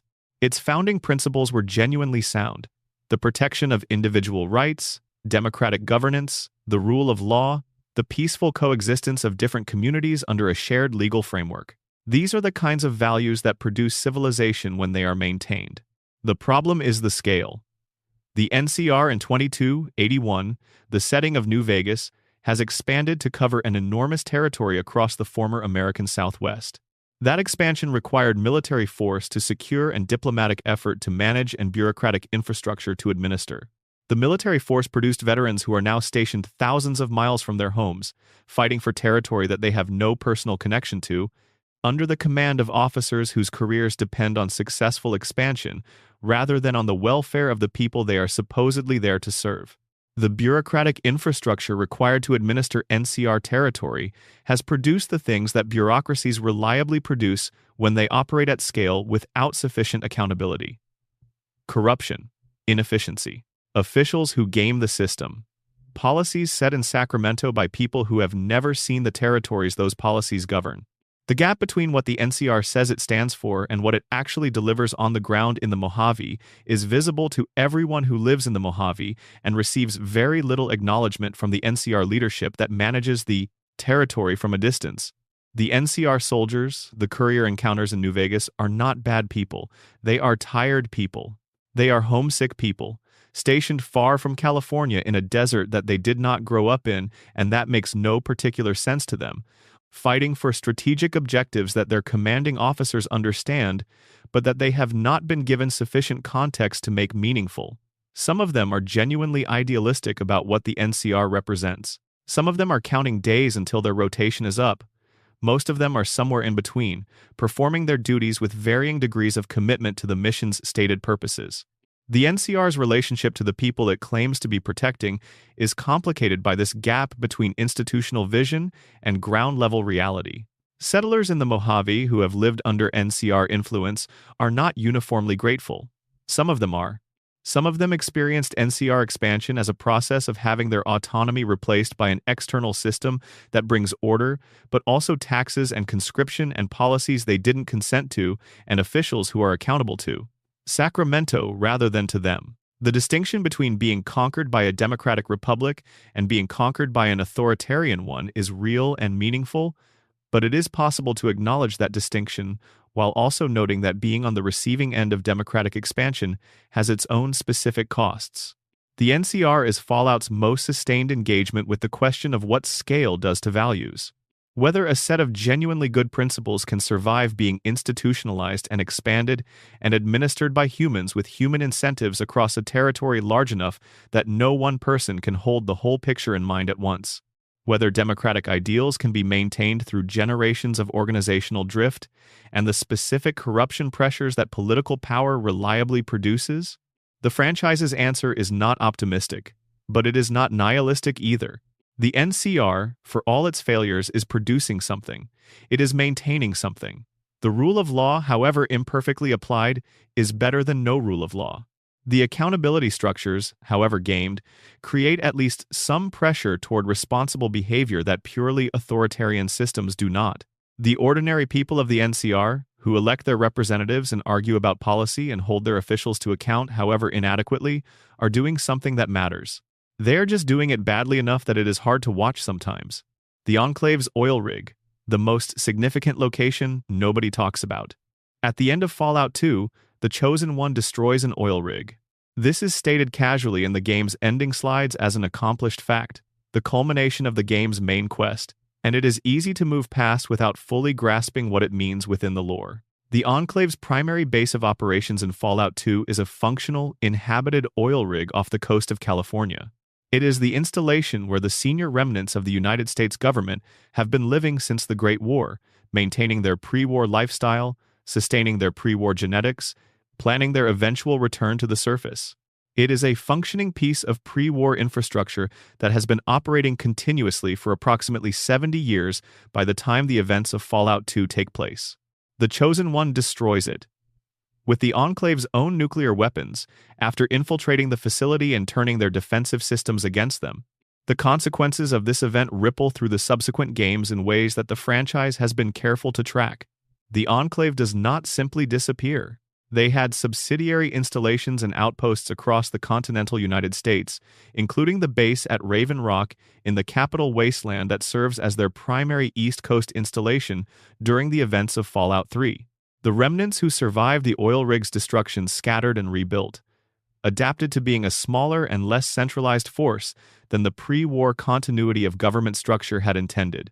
The remnants you encounter in Fallout 3 and in the Fallout New Vegas content that features Enclave veterans are people who have processed the loss of the central installation in different ways. Some of them maintained the core Enclave ideology intact, still committed to the vision of genetic purity and the reclamation of America for the uncontaminated survivors.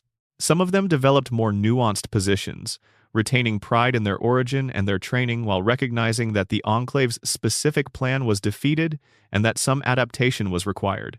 Some of them, like the Enclave veterans you can recruit for the Lonesome Roads Remnants faction in New Vegas, simply became very capable old soldiers who outlived the cause they served and are still trying to figure out what to do with that.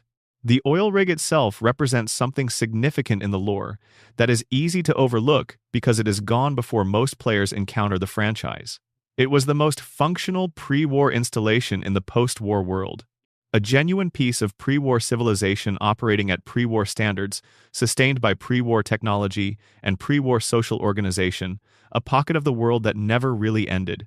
The Enclave's extraordinary material capability in Fallout 2, the advanced weapons, the advanced power armor, the vertibirds, all of it flowed from having a functional pre-war industrial base.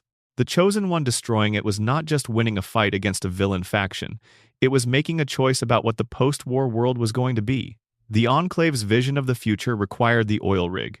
Without it, the Enclave was a powerful but diminished force, capable of causing great harm, but no longer capable of implementing the specific plan that required controlling the genetic heritage of the entire surface population.